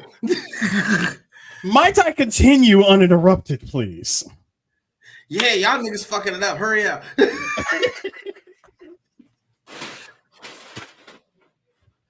Trying to beatbox here. Trying to scratch down here, nigga. DJ King Slay. DJ Diddles. All right. DJ Diddles. Anyway, listen. Okay, if there was a smoke,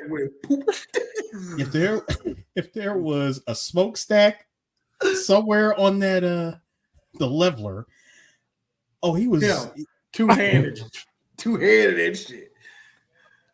Oh, he wasn't even two-handed. He was down the hatch. He went. That's what she said. He straight went down the freaking shaft. Hey, I look. Shout out. Hey, look at that. A couple of you gay niggas. I know a couple of y'all look at a nigga's dick and going like, I want to go right inside of that shit. Right down the pee hole. Like, I know y'all did. Oh God. Like, click, like, subscribe, share us. We're on all the social media platforms, and also go to 3blackgeeks.com. Goes through the smokestack of this fucking metal slug boss and shit. I like how when he closed that door, going toxic love. No, when he did that, here's me, Eris. He's beating off hard inside of that. It's the way Hexus has like two door latch closing moments that I thought was hilarious. Him humping his way into that iron shaft, and the first one iron shaft. And for me, him going down that freaking smokestack, him going down the smokestack, followed by that pregnant pause, and then the tail end of that sludge closing the lid. I'm like, oh, he is enjoying himself. Such the innuendo. The sexual energy in that is hilarious. Tim Curry's voice exudes. Sir, Tim Curry's voice exudes sexual. Listen. I want y'all to understand when that leveler was cutting the finest of straight wood. I mean, pristine. Pristine cuts. Hold on. That creepy ass tree just turned into five long strips perfectly stacked. Taking that shit right to Lowe's. Bruh, and that shit just Hexus just oozes out of it and just starts sludging his way. My man is fascinated with the machinery that brought him back that freed him, and I'm like, oh my god, the amount of nipple rubbing that he is doing. Like this it's kind of funny that they talk about like the whole thing of humans didn't exist, and it's like, first off, say it's just humans didn't come to that side of Australia. So hang on. It's Australia. No, right? because Granted, most of that place is uninhabitable. So you kind of hang on. According to the narrator, a long time ago, the humans were the fairies' best friend. They lived together.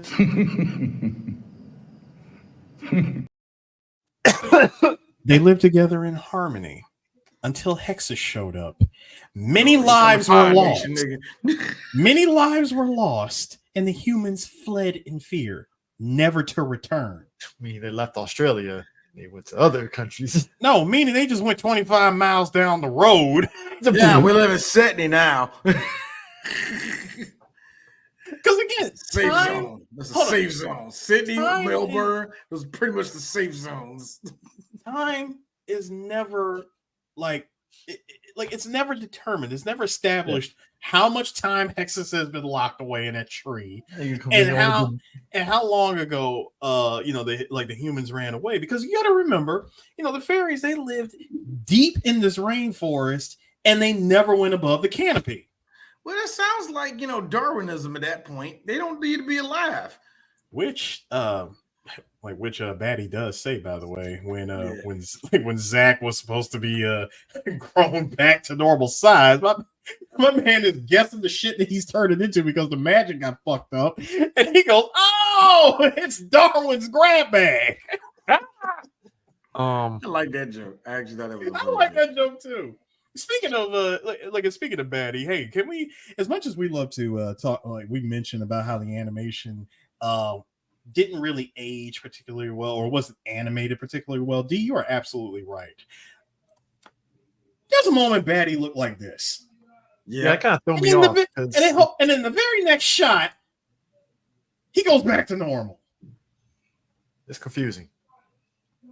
Do you see what I'm talking about with the animation in this movie, bro? And it wasn't like it was just one frame either. This was like a whole conversation that he has with Krista in that bush. And I'm like, did nobody look at this and forget that his ears are a different color? His mouth is a different color. Like, and you know what, Eris? It's kind of funny that smoothness that we're used to with Disney movies at that time is nowhere present in this.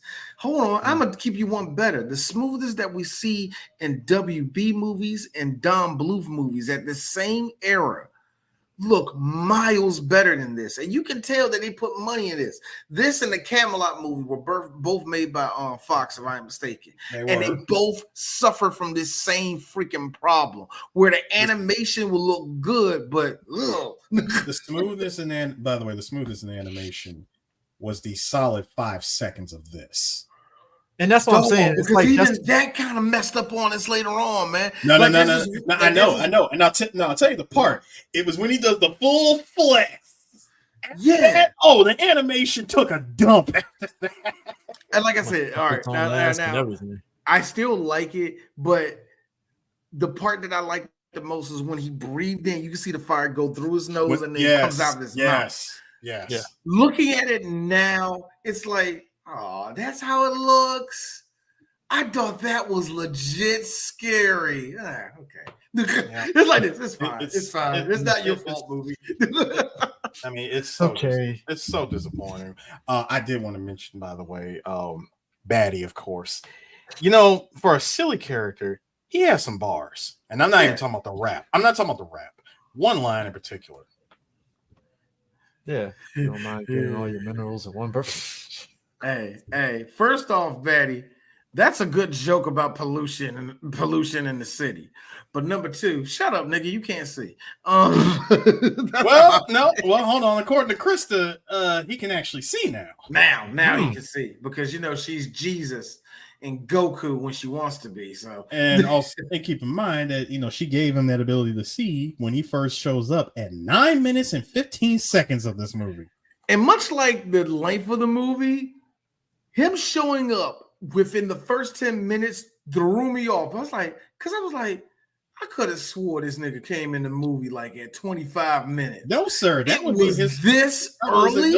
I would say, no, sir. That was his performance in Aladdin, where he shows up a smooth 20 minutes. 3 minutes in the movie, yeah. But even then, here's a sick part about Aladdin. I tell this to a lot of people. Even before the genie got there, it's actually a pretty good fucking movie, yeah. It is already, even before the genie even shows up. But like I didn't know was that like all right. Now, and this is one thing I didn't put out. I haven't seen this movie. I'm sorry, I haven't seen this movie in about maybe 25 years. Probably around about 25 years. I have not seen this movie. And when I did see the movie, I saw it on VHS, and I had to see it about a good 4 or 5 times. You know what I mean? So me seeing this now was like seeing everything new. Even though there are parts I remember, it was like watching everything new. And I kind of like it when we go through some of these old movies, and it's like watching it for the first time again. It's just that's why there's a lot of my disappointment comes from it aged bad to the critic side of me going, that looked bad in 92. You know what I mean? I don't know. I mean, because it's just like even watching the movie from beginning, middle, and end, it's like I don't even remember if there was this whole like everybody adoring the animation in this movie like that. Because like Aladdin came out and everybody was like, "Oh man, the animation is pristine," and but you never saw this for this. The unfortunate thing about this movie is the fact that Aladdin came out. Not to mention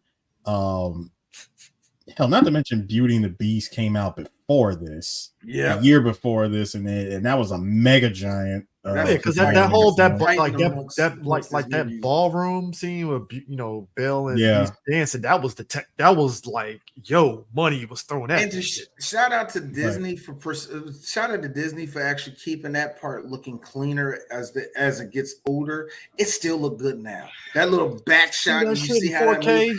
Well, okay. I will say this: it's aged a little bit. No, despite it being aged, that's what happens when you go through the Disney Renaissance era, where everything was shot on film. That's what keeps these movies looking as good as they look. I don't know how it's going to be for a lot of these CGI ass Disney movies that we got after Princess and the Frog. Yeah. Because Princess and Frog what's the name was good. Tango actually looks good to me. I actually think it was actually made with. When did Tango come out? That was right after Princess and the Frog, right? Was it before or after? I want to say no, because it was after. No, it was okay. So what happened was Princess and the Frog was the last official hand-drawn Disney movie. Yeah, and then Tangled came. Yeah, shot on film and everything. It was very OG because everybody talked about the animation of that movie a lot. Like that was because they loved it, right? But then Tangled was their first foray into that CG animated stuff that they're doing, and then Frozen came out afterwards, and that shit just fucking took off and shit stuff. Actually, I had to stop you there. It was actually Bolt, but nobody likes to talk about that. An okay movie, but like it didn't blow my doors off. And no, it wasn't. Bolt is one of the most forgotten Disney movies ever. Pound for pound is one of the most forgotten Disney movies ever. Disney even forgets. You got people that remember Planes before Bolt. First off, that fucking Great Value ripoff of Cars that was actually spawned into a TV show. What? It got more longevity out of it than Bolt did. Point's been made, Chris. Point has been made. Bolt really thought, hey, we got John Travolta in this one.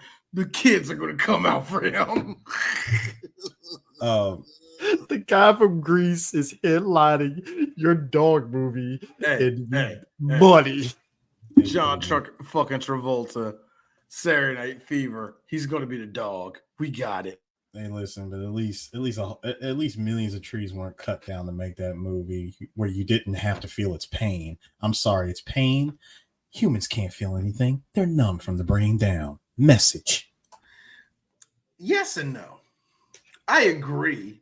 But at the same time, hey, baddie, you going to be dead in 2 years. Also. He's a fruit bat, sir. But also. A fruit bat that can see. But go guys, ahead. But guys, you have to understand. A fruit bat that can get AM and FM if he flicks it the right way. But guys, maybe this was the start of Robin Williams' cry for help. We're through the looking glass here, people. I disagree. Why? No. If you want to go with the dark joke, Chris, tell me why. I really want to know why, but I disagree. That line right there. You think this line that was him subtly like crying for help this early? Fair. Robin already knew the end game. Because wasn't this around the same time where Richard Pryor was like in the midst of MS and about to die, and he's really seeing the hopelessness in man? In 92. No, people can be suicidal for decades. You know that. I mean, man. let's put a couple of things into perspective here. Are you just gonna say flubber? Is that where it started? Like, ew, no. Flubber would have been a good starting point. That would have been a good start, but no. What the fuck am I doing? I said I didn't want to work for Disney no more. Hey, I'm back over here working with Disney. Praise the Lord, I have a job. Is that correct? You know what I mean? No, it wasn't that. It clearly wasn't that at all. I mean, Birdcage, but it wasn't. Birdcage was the shit. God damn. Birdcage Man. is still a deep quality homo movie. It is still a quality gay movie, man. And yeah, sure, Hank Azaria is not gay, but he played one of the greatest gay characters ever. Don't worry about his honey. I love it so much. I mean, she is bisexual, you know. She is bisexual. Progressive. She is bisexual. And let's just keep it a buck. That's her brother, and she's fucking him. So what you have to understand is I don't know. She makes it very clear throughout the movie. Every time he touches her, she's like predictable. Pip, we talked about this, Pip. Remember, hold on. The part that get me. Hold on. One of the parts I hate so much. She does the Brian Fury parry. First off. Steven Seagal judo. Shut up. First off, you can't do all that. That means Steven Seagal ran. Don't do that. All right. So, Eris, you know what I hate? All right. Eris already knows this about me. One of the things I hate is to be around pure white people. It's like I'd rather you. If I'm just like good example. If I'm 100% cocaine. all right, Eris, I'm going all the way through this. Eris knows this fear, y'all. And one of my fears is being trapped with nice white people. And it was an episode. How are ya? It was the episode of South Park was the good reason why. Hey, how you doing? How you doing? Hey, everybody, Hey, everybody, we're here. So, let's make sure that we all are accounted for. Okay, my name is Dustin. I want to make sure that everybody understands what we're going to do. It's a long lecture going nowhere. Okay, it's going nowhere. Just and all I'm rusty. All this exuberance. Hey, Russ, I got a question for you. What is it, Dust? Well, I thought to myself, what is the best way to be safe when we're trying to be at the job? I tell you what it is, and it's cool to be this way too. So what you want to do is like, kill me. If there's a lynch party at the end, look. You know what? Don't do it. You're in for a bad time. Oh my God. It's not even that. And South Park did it the best way. Being trapped in a car with bright, happy white people and they're telling a story. That is a fear of mine. Is that an episode of Life with Louie? Eris, Chris, like this. So where you from? All right, my name is Ted. Here's my wife Diane. And we're both from. I got it. Well, we're both from Sarasota, Florida. You know, originally from Youngstown. We would move down south because we'd always in the sunshine. It was closer to our children. And well, to make a long story short, we just came down. We wanted to make sure that we were properly introduced to the whole group, and to make a long story short, then here we are. We wanted to always go rock climbing, because my brother, he used to go rock climbing. My brother actually, he spent 5 years in San Antonio. And while he was out there, he made kill me. Oh my God, kill me. Well, he was out there. If you tell me at the end of all of those, there will be a white person with a noose and a hood, I'd be like, Jesus, you heard me. You heard me. Praise the Lord. Eris is the best. Oh, thank you. The sweet release. What is equally bad for D is white people taking the most mediocre black music and going, oh my God, I don't know what Zach was listening to, but as soon as that cassette tape came on, these happy little cracker fairies started dancing and everything. I mean, you knew that number one, this was Chris D. First of all, that was a recording of music. I love the ability to, to not get copyright infringed upon. I wanted to. So I heard.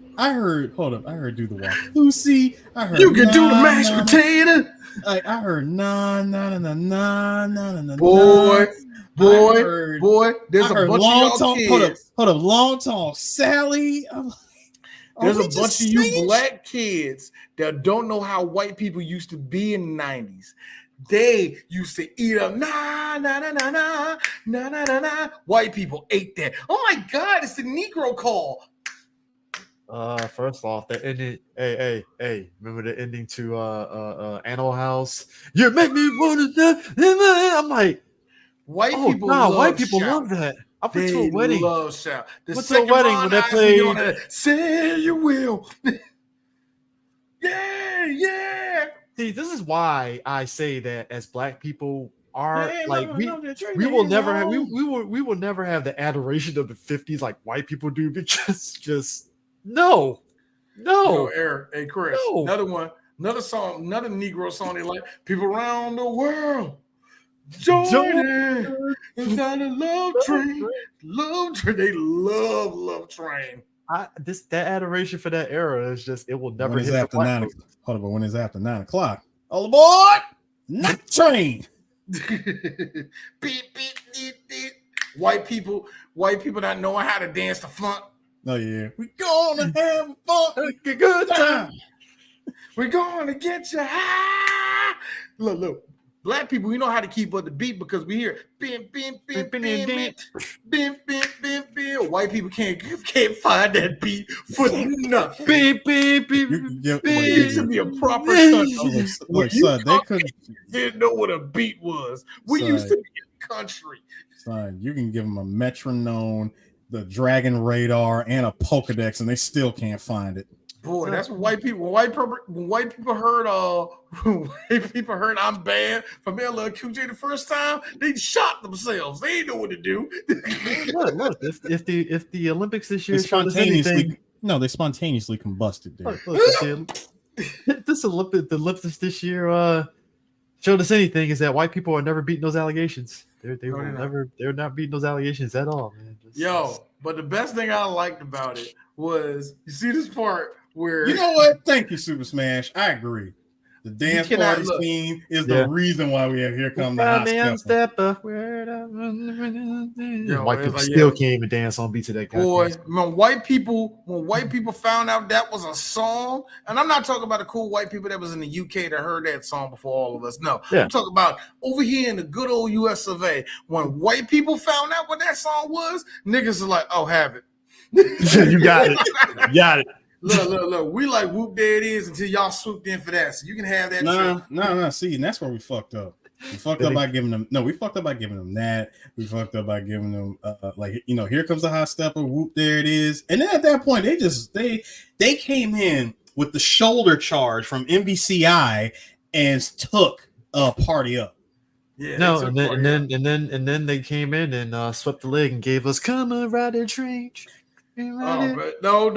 Quad City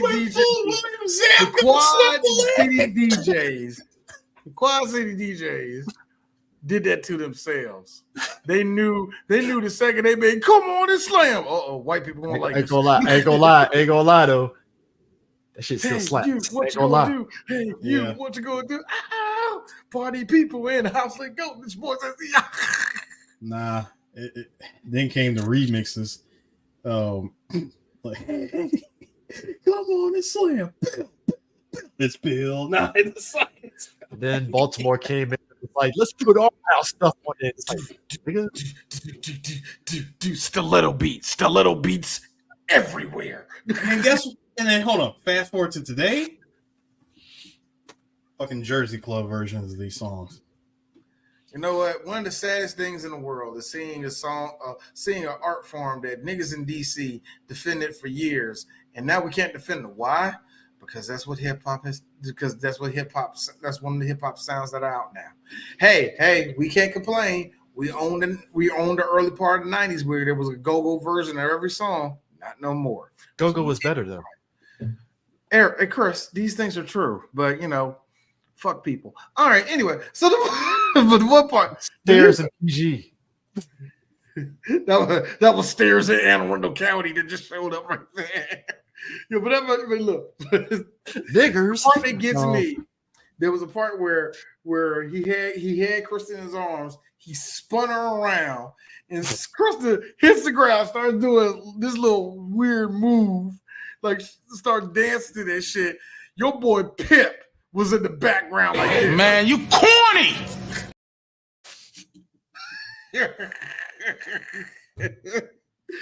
Pip was incensed. Hold on, the best part.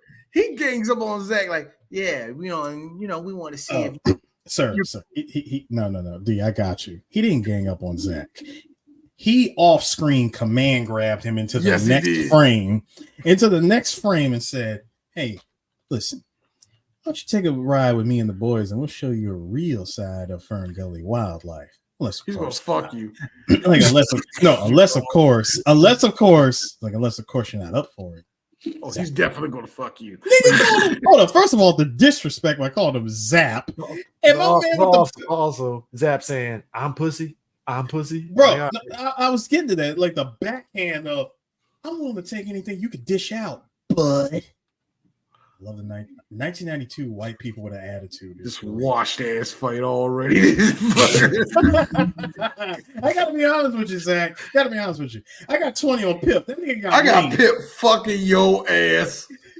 I be laid him out. I got 20 on Pip because nigga got wings, so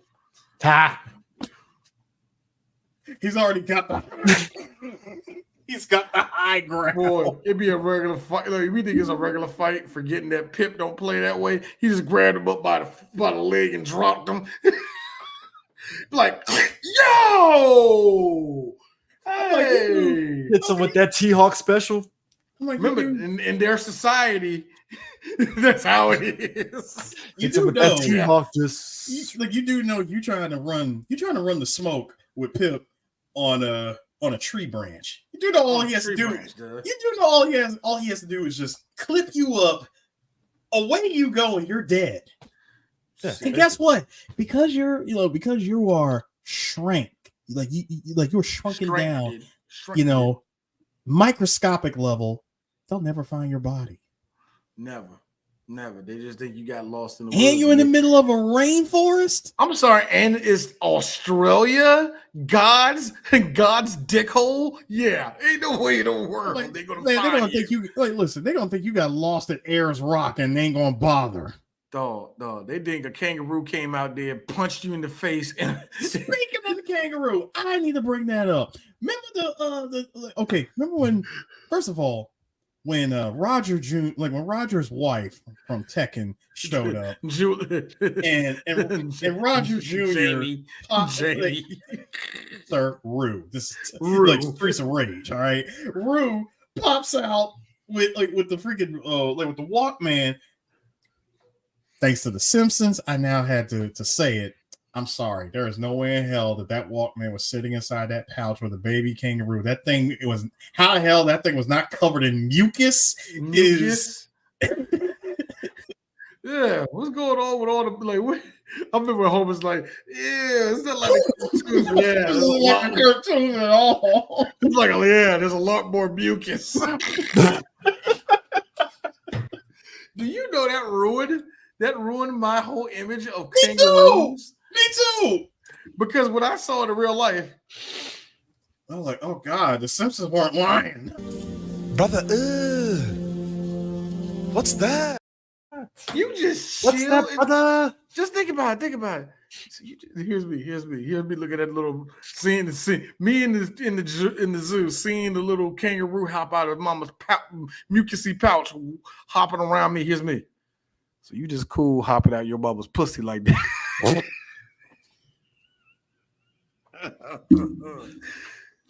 Y'all nasty. Dusty. That being said, though, it be killing me when you see those pictures of those kangaroos that we got gains and stuff. They got like a straight up 6-pack. That's the most hilarious thing in the world to me.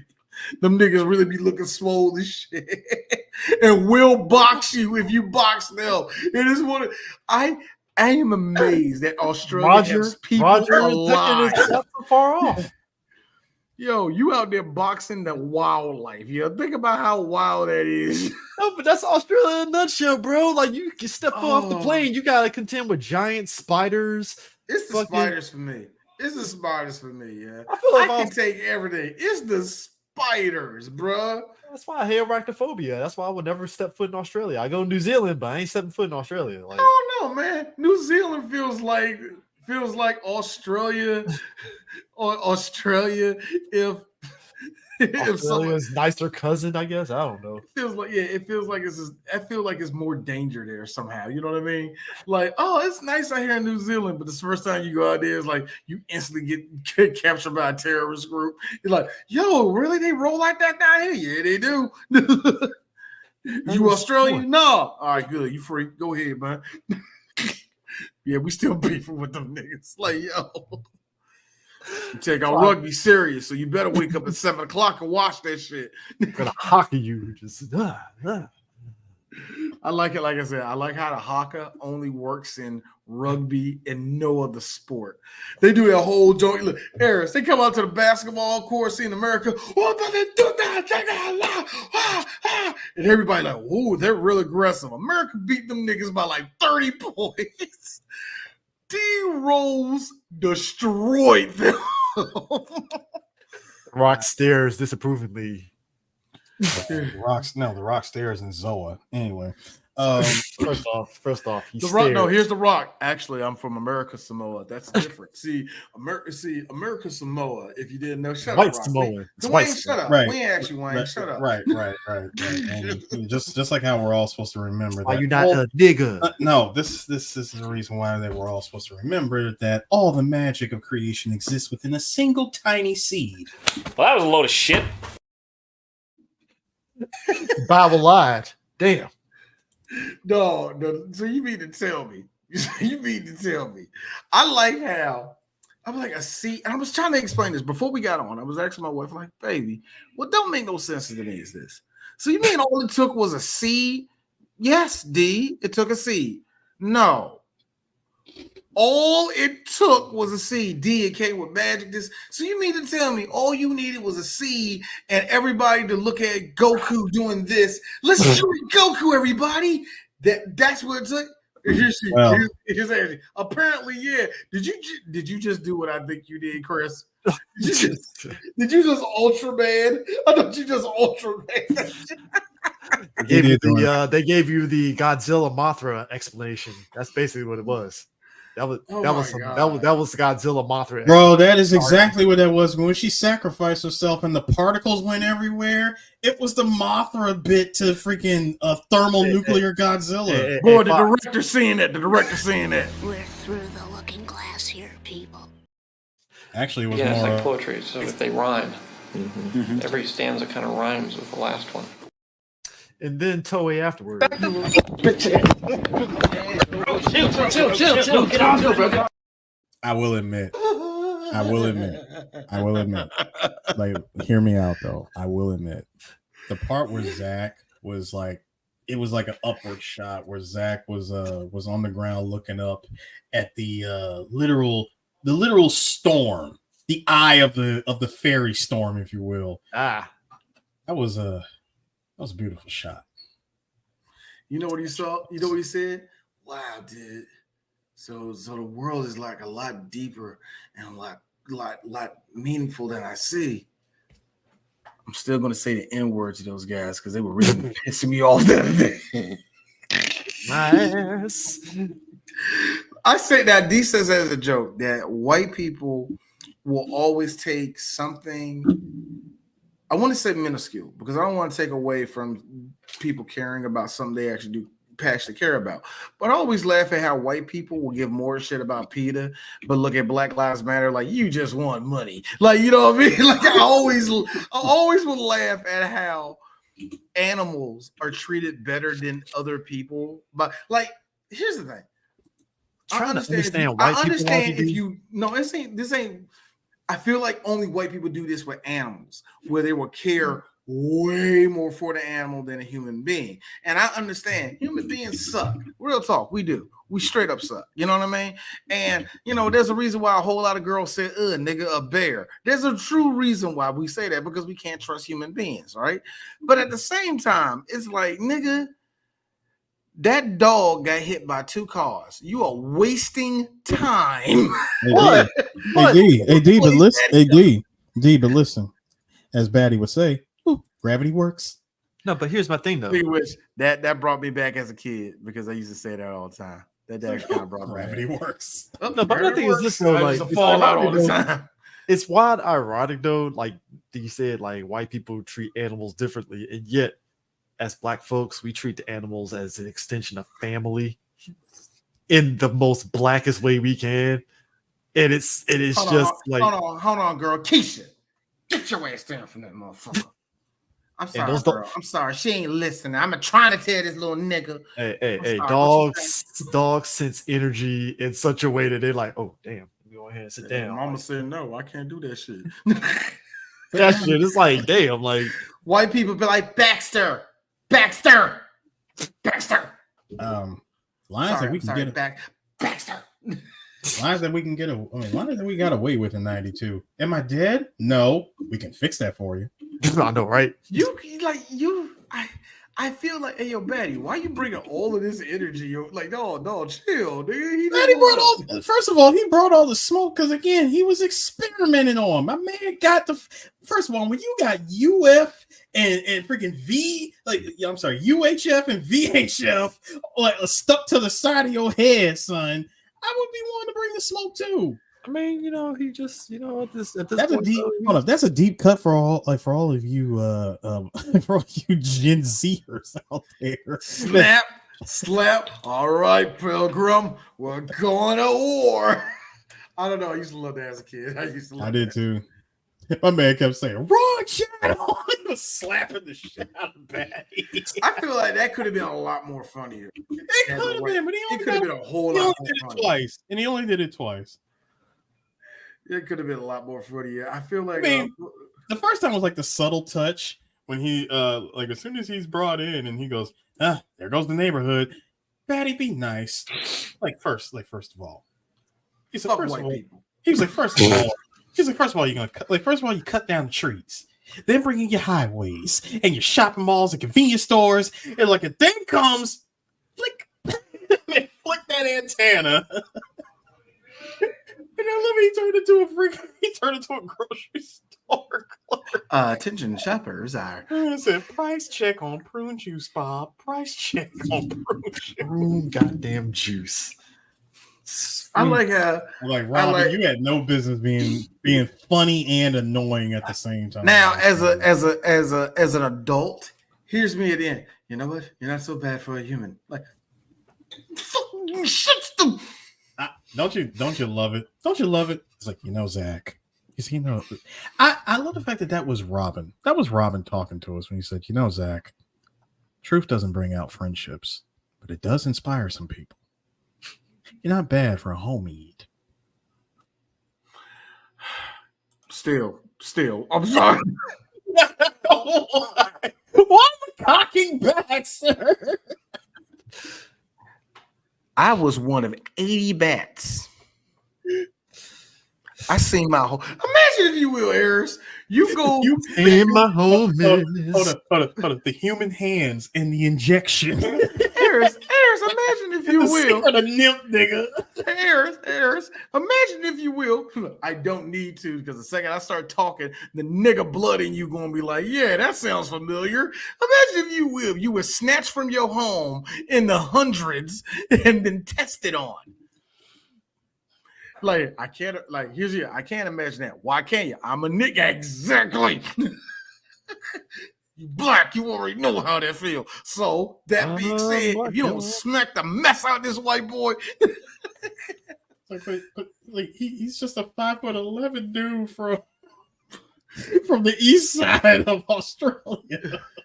Come on, man. He from the north side of Sydney, huh? You know how they all north side. North. Well, let me find out we do that. It's like these two white people that listen to us. They straight like, yeah, north with the F too. I was like, wait a minute, that's really a hood? Nah, we're joshing, man. That's actually a nice place. It's actually a nice place to live. I'm joshing you. He's like, nah, mate. Nah, mate. I'm actually from Melbourne. I'm not from. Look, like this. I'm from Australia, but I actually was raised in California. I actually got more of an American accent when I want to use it. Ding, ding, ding. Oh, man, interesting white people. Sweetie, come here. They're from Australia. Isn't that wonderful? Excellent. Wow. So do you guys get coconuts then? I mean, I just find the fact that, like, you get to the ultimate aspect of this film, and that's Zach out here telling her, yeah, so us humans are destroying the woods. And I'm like, yeah, hexes might be gone forever, but us humans can still come through with that work. Wu-Tang. Because forever we're diversifying our bonds. So that's why we as humans that's why have the power though to not do that. No, but that's why I have to go back and make a change and look in the mirror and tell myself. If you want to make a change again, Fox, the layup that you had with this movie with MJ.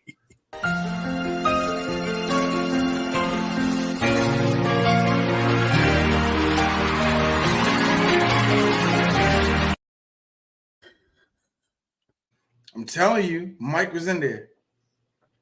Hey, look at that. Look at this shit, man. Hold on, watch this. Probably saw. Huh? Oh, for real? Really? I mean, I don't know what I can do, George Bush. Oh, really? I gotta go, guys. We gotta go. This sucks, man. I ain't gonna put my name on that shit. What about this movie Free Will? Free Willy. Oh man, he did it for Free Willy though. Twice. I told you, nigga. That's a banger. Hold me. Stop. Like you were my brother. I told you. I have this gag reflex with Michael Jackson in that time in the 90s, giving a fuck about trees. All right. I told you I have a bit of a gag reflex with that. Earth Song. Huh? Earth Song was but me and Eris recently talked about that song. Actually, really good. Andre Crouch's choir came out. What about us? What about the mountain? They don't give again. Hold up. Again. Hold up. See, that's what they could have got. They could have got it. Again, the easy layup. You're getting an MJ Ferry? Oh my God. He would have used the power of MJ in this. Hexus would have been gone with as quick as a Thanos snap. No bull crap, man. The power of Michael Jackson looking all sad over burnt trees.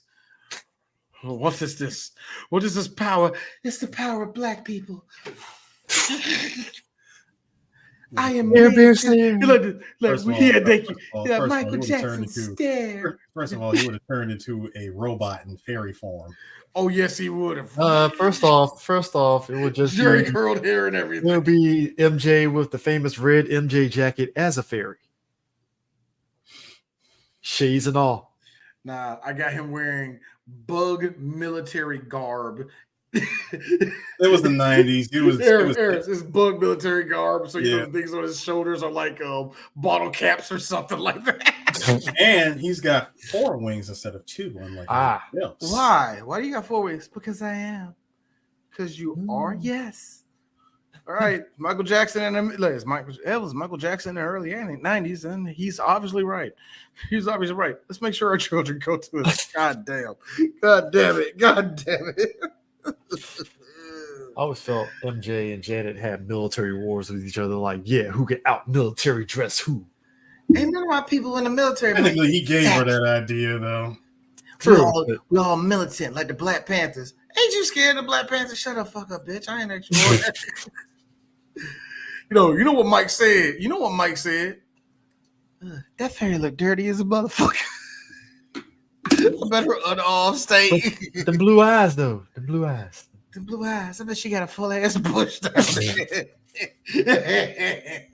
Michael would have said that last part. He would have definitely said that last part. I bet I'd be like, that's where the real joke, like that's where the real rainforest at. Yeah. Look, no, hold on, Eris. This is the worst part. Michael like that hairy shit. Yeah, nigga. Yeah, fuck this movie. We ain't gonna do this. We gotta go. All right. So it's been real.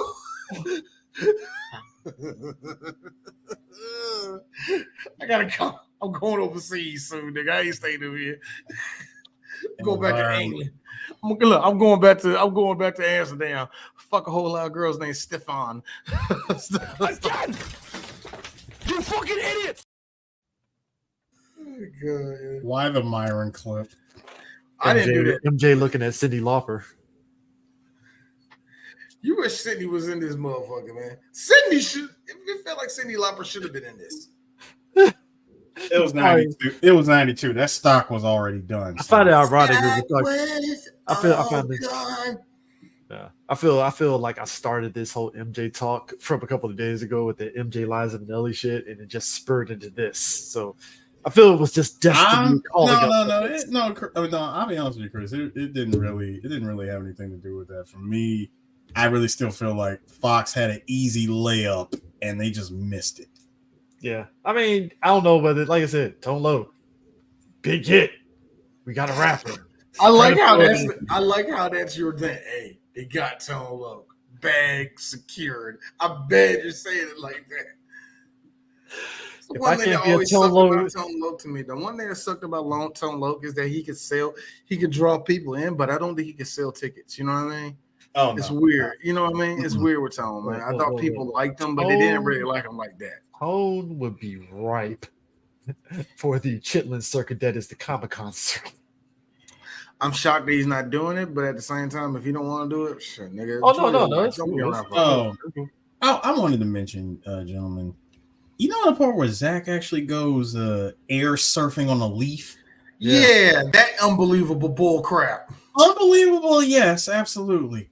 Cool as fuck. Oh, you better believe it. Plays into the trope of the white man being better than the indigenous folks. Yes. No, the white man teaching the indigenous folks how to be hip and cool. Yes. This is how you do it, sir. He just happens to. He just happenstance into it. One of the things that they didn't piss me off until I'm looking back on it. But as a kid, I was always amazed that if you was on television or movies and you were white and there was a skateboard, you were good at it. I always fucking hated it. Chip is new in town, but secretly he knows how to skateboard. You know how to skate? It's just something I did on the weekends. And now Chip is going to beat it. And look, but you can go into the tournament. You think I'm good enough? Now Chip's about to find out what true friendship is. Coming to VHS. That sounds like the fucking trailer to the Kickflip, rated PG. Sounds like the fucking American trailer for like an Americanized CW version of Initial D. Who knew? Who knew? Oh, she bit her lip twice in this movie and made me say there's too many grown men my age right now that came to this for some reason. All those mushroom eyes, the mushroom eyes don't help the situation. But come on, you don't care. You don't care. She's biting her lip, bro. She's like, you didn't have anything to do with the cutting of those trees. Did you, man? Look, this nigga folded instantly. I hated it. So why do the mushrooms have the shape of a vagina? They do. They really do. Let's take a look at that again. Oh, yes, absolutely. Yes, bro. Yes. Why the fuck would you show me something if I couldn't have it? And I mean, listen to me. Look at the details on the flip flaps here. Yes. Flip flaps. The flip flap. I mean, it's. Oh, Christ on crap. Oh my God. I hate y'all for it now. I mean, it's just wow. The symbolism, okay? The symbolism. What is it called? Open up. Open up. It's called Open Up for now. Man, look. I mean, because she genuinely hoped that Zach was not about that life. You're not an asshole, are you? I mean, species sex is can we the say thing. That was never going to happen. First off, okay, it's never going to happen. But can we say? Time. And can also, we say? Again, can we say? Coochie that she had. No. Can we say? Hold on. Can we listen? Can we say that through the power of Robotnik's like rainforest destroyer? Robotnik, nigga, that freaking destroyer that came through the leveler in 2 days cleared an entire shopping mall parking lot of that forest. Crystal went back and looked at what happened and said, "Oh my God, humans did all of this." Dun, dun, dun. They can put 4K marks in here. Which, of course, after Evil's punished and she's now the new Guardian. She's Gaia. Yeah, she's pretty much the new Gaia of Ferngully. I wanted to know. So, how long is it going to take for you to try to rebuild this rainforest? Well, first off, she's going to have half the people executed because she has to establish order amongst the fairies. Especially considering that it did, at the end of the day, when it really mattered, it took her when everyone else took refuge inside of a hollowed out tree. Ironically, it's like you said, Sue. The moral of the story is just move 25 miles over to Sydney and you'll be straight. I mean, You let this punk you. Like 6.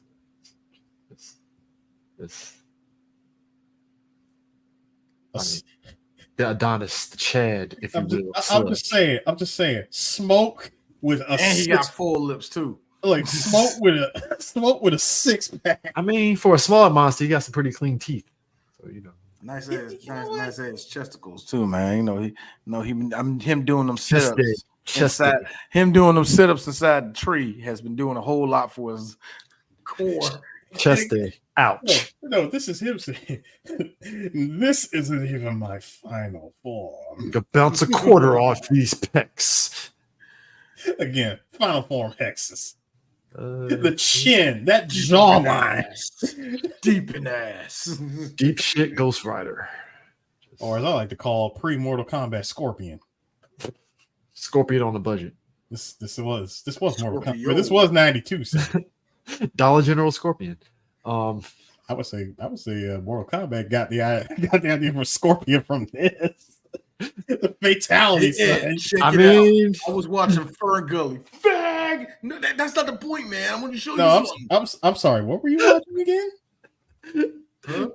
No, repeat that line again. What were you watching again? So I was watching Ferngully, right? So I was continue. Stop it.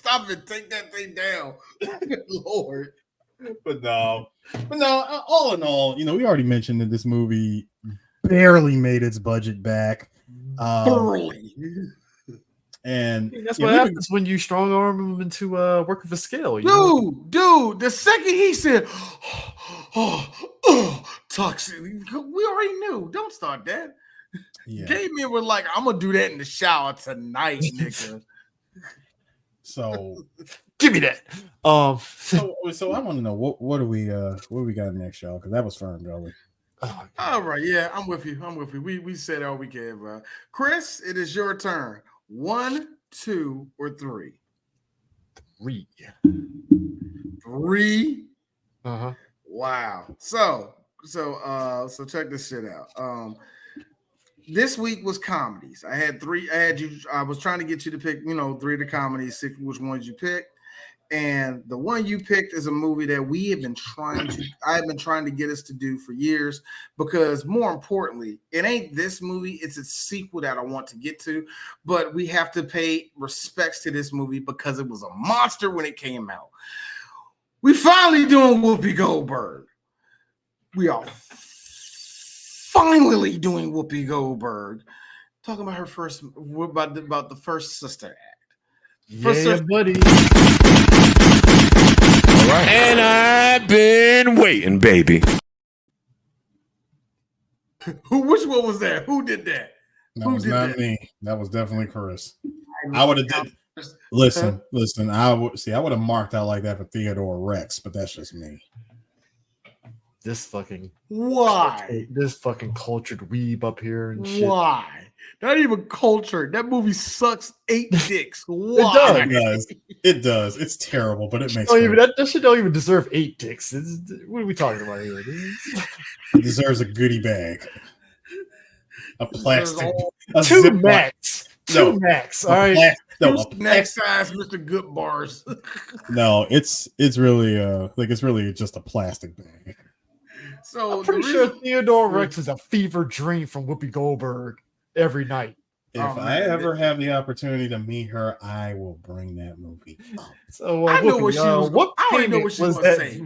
How big was the check and what did you use? I want to know. I just want to know. Making sure that I had this, and my mama was going through shit at that time, right? Hey, listen. So what happened? Hey, listen. Hey, Whoopi, I just want to know. Whoopster. Like, whoops. Listen. Whoops. I gotta ask, how much was the Camry when you got the Yo, real talk, Whoopi. That Honda Odyssey that you bought for your cousin, it didn't cost that much. But was you just trying to make sure it didn't come out on something you already had established? And you just like, I'm about to get paid real quick, so I'm gonna use that. Was it something like that? Inquiring minds want to know. Like, why did you say it? And I think Whoopi would say, I was trying to get paid, nigga. Did you know? I have a feeling because we know who Whoopi is. I have a feeling this. Did you know that these crackers try to make sure I didn't? I got a feeling it was something like that, but we can't give Whoopi Goldberg no more of this. I guarantee you, with something like that, she was like, "I'm gonna say yes to everything." She said yes to these niggas put me back in. You're not exactly Sam Jackson, but hey, good on you. Look, you know what, Eris? I got a question. Wait a minute. What's with the hate of Miss Goldberg, nigga? No hate at all. No hate at all. No, the way you sound like that, sure, chick. Felt very Dr. Umar-ish, where it was it Ted Danson? What did Ted was Danson? It Ted Danson? What did he do?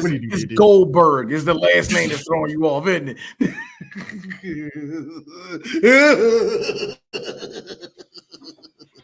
You know, Eric's gonna go full hood tip, like Goldberg. I mean, Goldberg. Them boys, as they call them. I wanted us to do Sister Act for 2 reasons. I wanted us to do Sister Act for 2 reasons. What are 2 reasons? Number one, I really did want us to crack a Whoopi Goldberg movie. Well, let's just be real. It ain't gonna be Jumpin' Jack Flash or Eddie or anything like that, or Theodore Rex. I'm sorry, Eris. So we got Sister Act.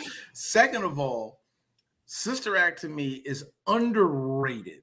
And it's underrated when you look back at it now for obvious reasons. But I want us to go back as critics and say blah blah blah. But when this movie came out, do you know how many white women were like, "Oh my goodness, I can sing along with the songs. Oh my god, this is so great." Quirky big white woman that can actually sing and be exuberant. Yo, Cat and the Jimmy, they came out ready for it. Shit. You ain't shit, Eris. You ain't shit. I mean, gentlemen. I mean, clearly. But anyway, before we go off, let me see the last few things, the last few questions. Did anybody want to see Christopher Furrier or True? No. Yes. No. Yes. Why? Yes. Why? No, fuck these guys. Yes. I feel like that was a crossover that we never got, and we're never gonna get it. So I got a question there. So Krista, she did the combos. Who got one of them got a beam. One of them got a beam. Gamma, Beta. Krista. No, Krista. It Alpha. won't be Krista. Anastasia's like Jill. Krista, Anastasia, and Thumbelina, man. That's the MS. Was it MSD? Was it Magneto Storm? Storm Sentinel. Yeah, Magneto Storm Sentinel. MSS. Actually, nigga, that's more King, Mai, and what's the part of the girls' team? I can't think of right now. King Mai Yuri. King Mai Yuri, right? Yeah. Girl power, SNK. The queen of fighters, sir. Definitely, yes, we already did. We did. Like it was a 3 funny years podcast. Ago. Yeah, 3 years ago. Yeah. About 3 years ago. So check it out, please do. Please do. It's actually pretty decent movie. And I will preface it once with this. We get deep because we had to get deep because it does involve little black kids not having no parents at home. So we did have to get deep at one part of the movie where it's and it's a good debate that me and Eris had because Eris is over there challenging. No, tell them whole ass mamas to be home. I'm like, nigga, unfortunately, that ain't gonna happen. And unfortunately, what happens there? There are kids at home that ain't being watched, X, Y, Z. Mm-hmm. And it was really good. It was actually a really good conversation that came out of it. So it's actually listen to that. Like, hey, D, when you're right, you're right. You know what I'm saying? I'm just covered by my mic. Because the first thing when you brought that up, the first thing I thought about, baby, you let her hit it raw. You're single mom. You're single mom. That's the first thing I thought of. Oh my god! Finally, they hate that nigga now. They really do. Good. Anyway, I want to go to the timeline where Sinbad movie happened. It's Theodore Rex. Look, here's the thing. Apparently, Sinbad did it and don't remember him doing a movie about him being a genie. Apparently, it exists and people are happy. Like, I told you I didn't make it It's up. the Mandela effect. Like, but here's the thing. Here's the thing. It's like, what bottom of the shelf Sinbad crap was you watching? Where Sinbad himself is like, I did it. I don't remember doing it. AI before AI. They want AI is actually a real movie. He's in genie garb and everything. I think it was like a short thing or something, but whatever. Sure, it wasn't some Hollywood party and they just taped his picture. I feel like it was episode of Outer Limits where it gets dark at the end for some reason. Sinbad as a genie kicking the shit out of somebody. Like, God damn, it got a little dark now. Like, jeez. Man, that's yeah. But I would like to live in a world where I get to see Sinbad become the sorcerer genie from Aladdin. Jafar. Yeah, the Jafar one. You know, he turns into Red Devil genie, a giant ass cobra. Thank you. You can still get it. Yeah. I think because they bought the Fox license of Anastasia and those movies. Don Bluth has to be good and dead in the ground before y'all think about doing any move like that. And you know he's not wrong. Yeah. But anyway, we'll see y'all next week for Sister Act. You know, you make me want to shout. White people love that song. I forgot you talking about it. Anyway, we out, y'all. Peace.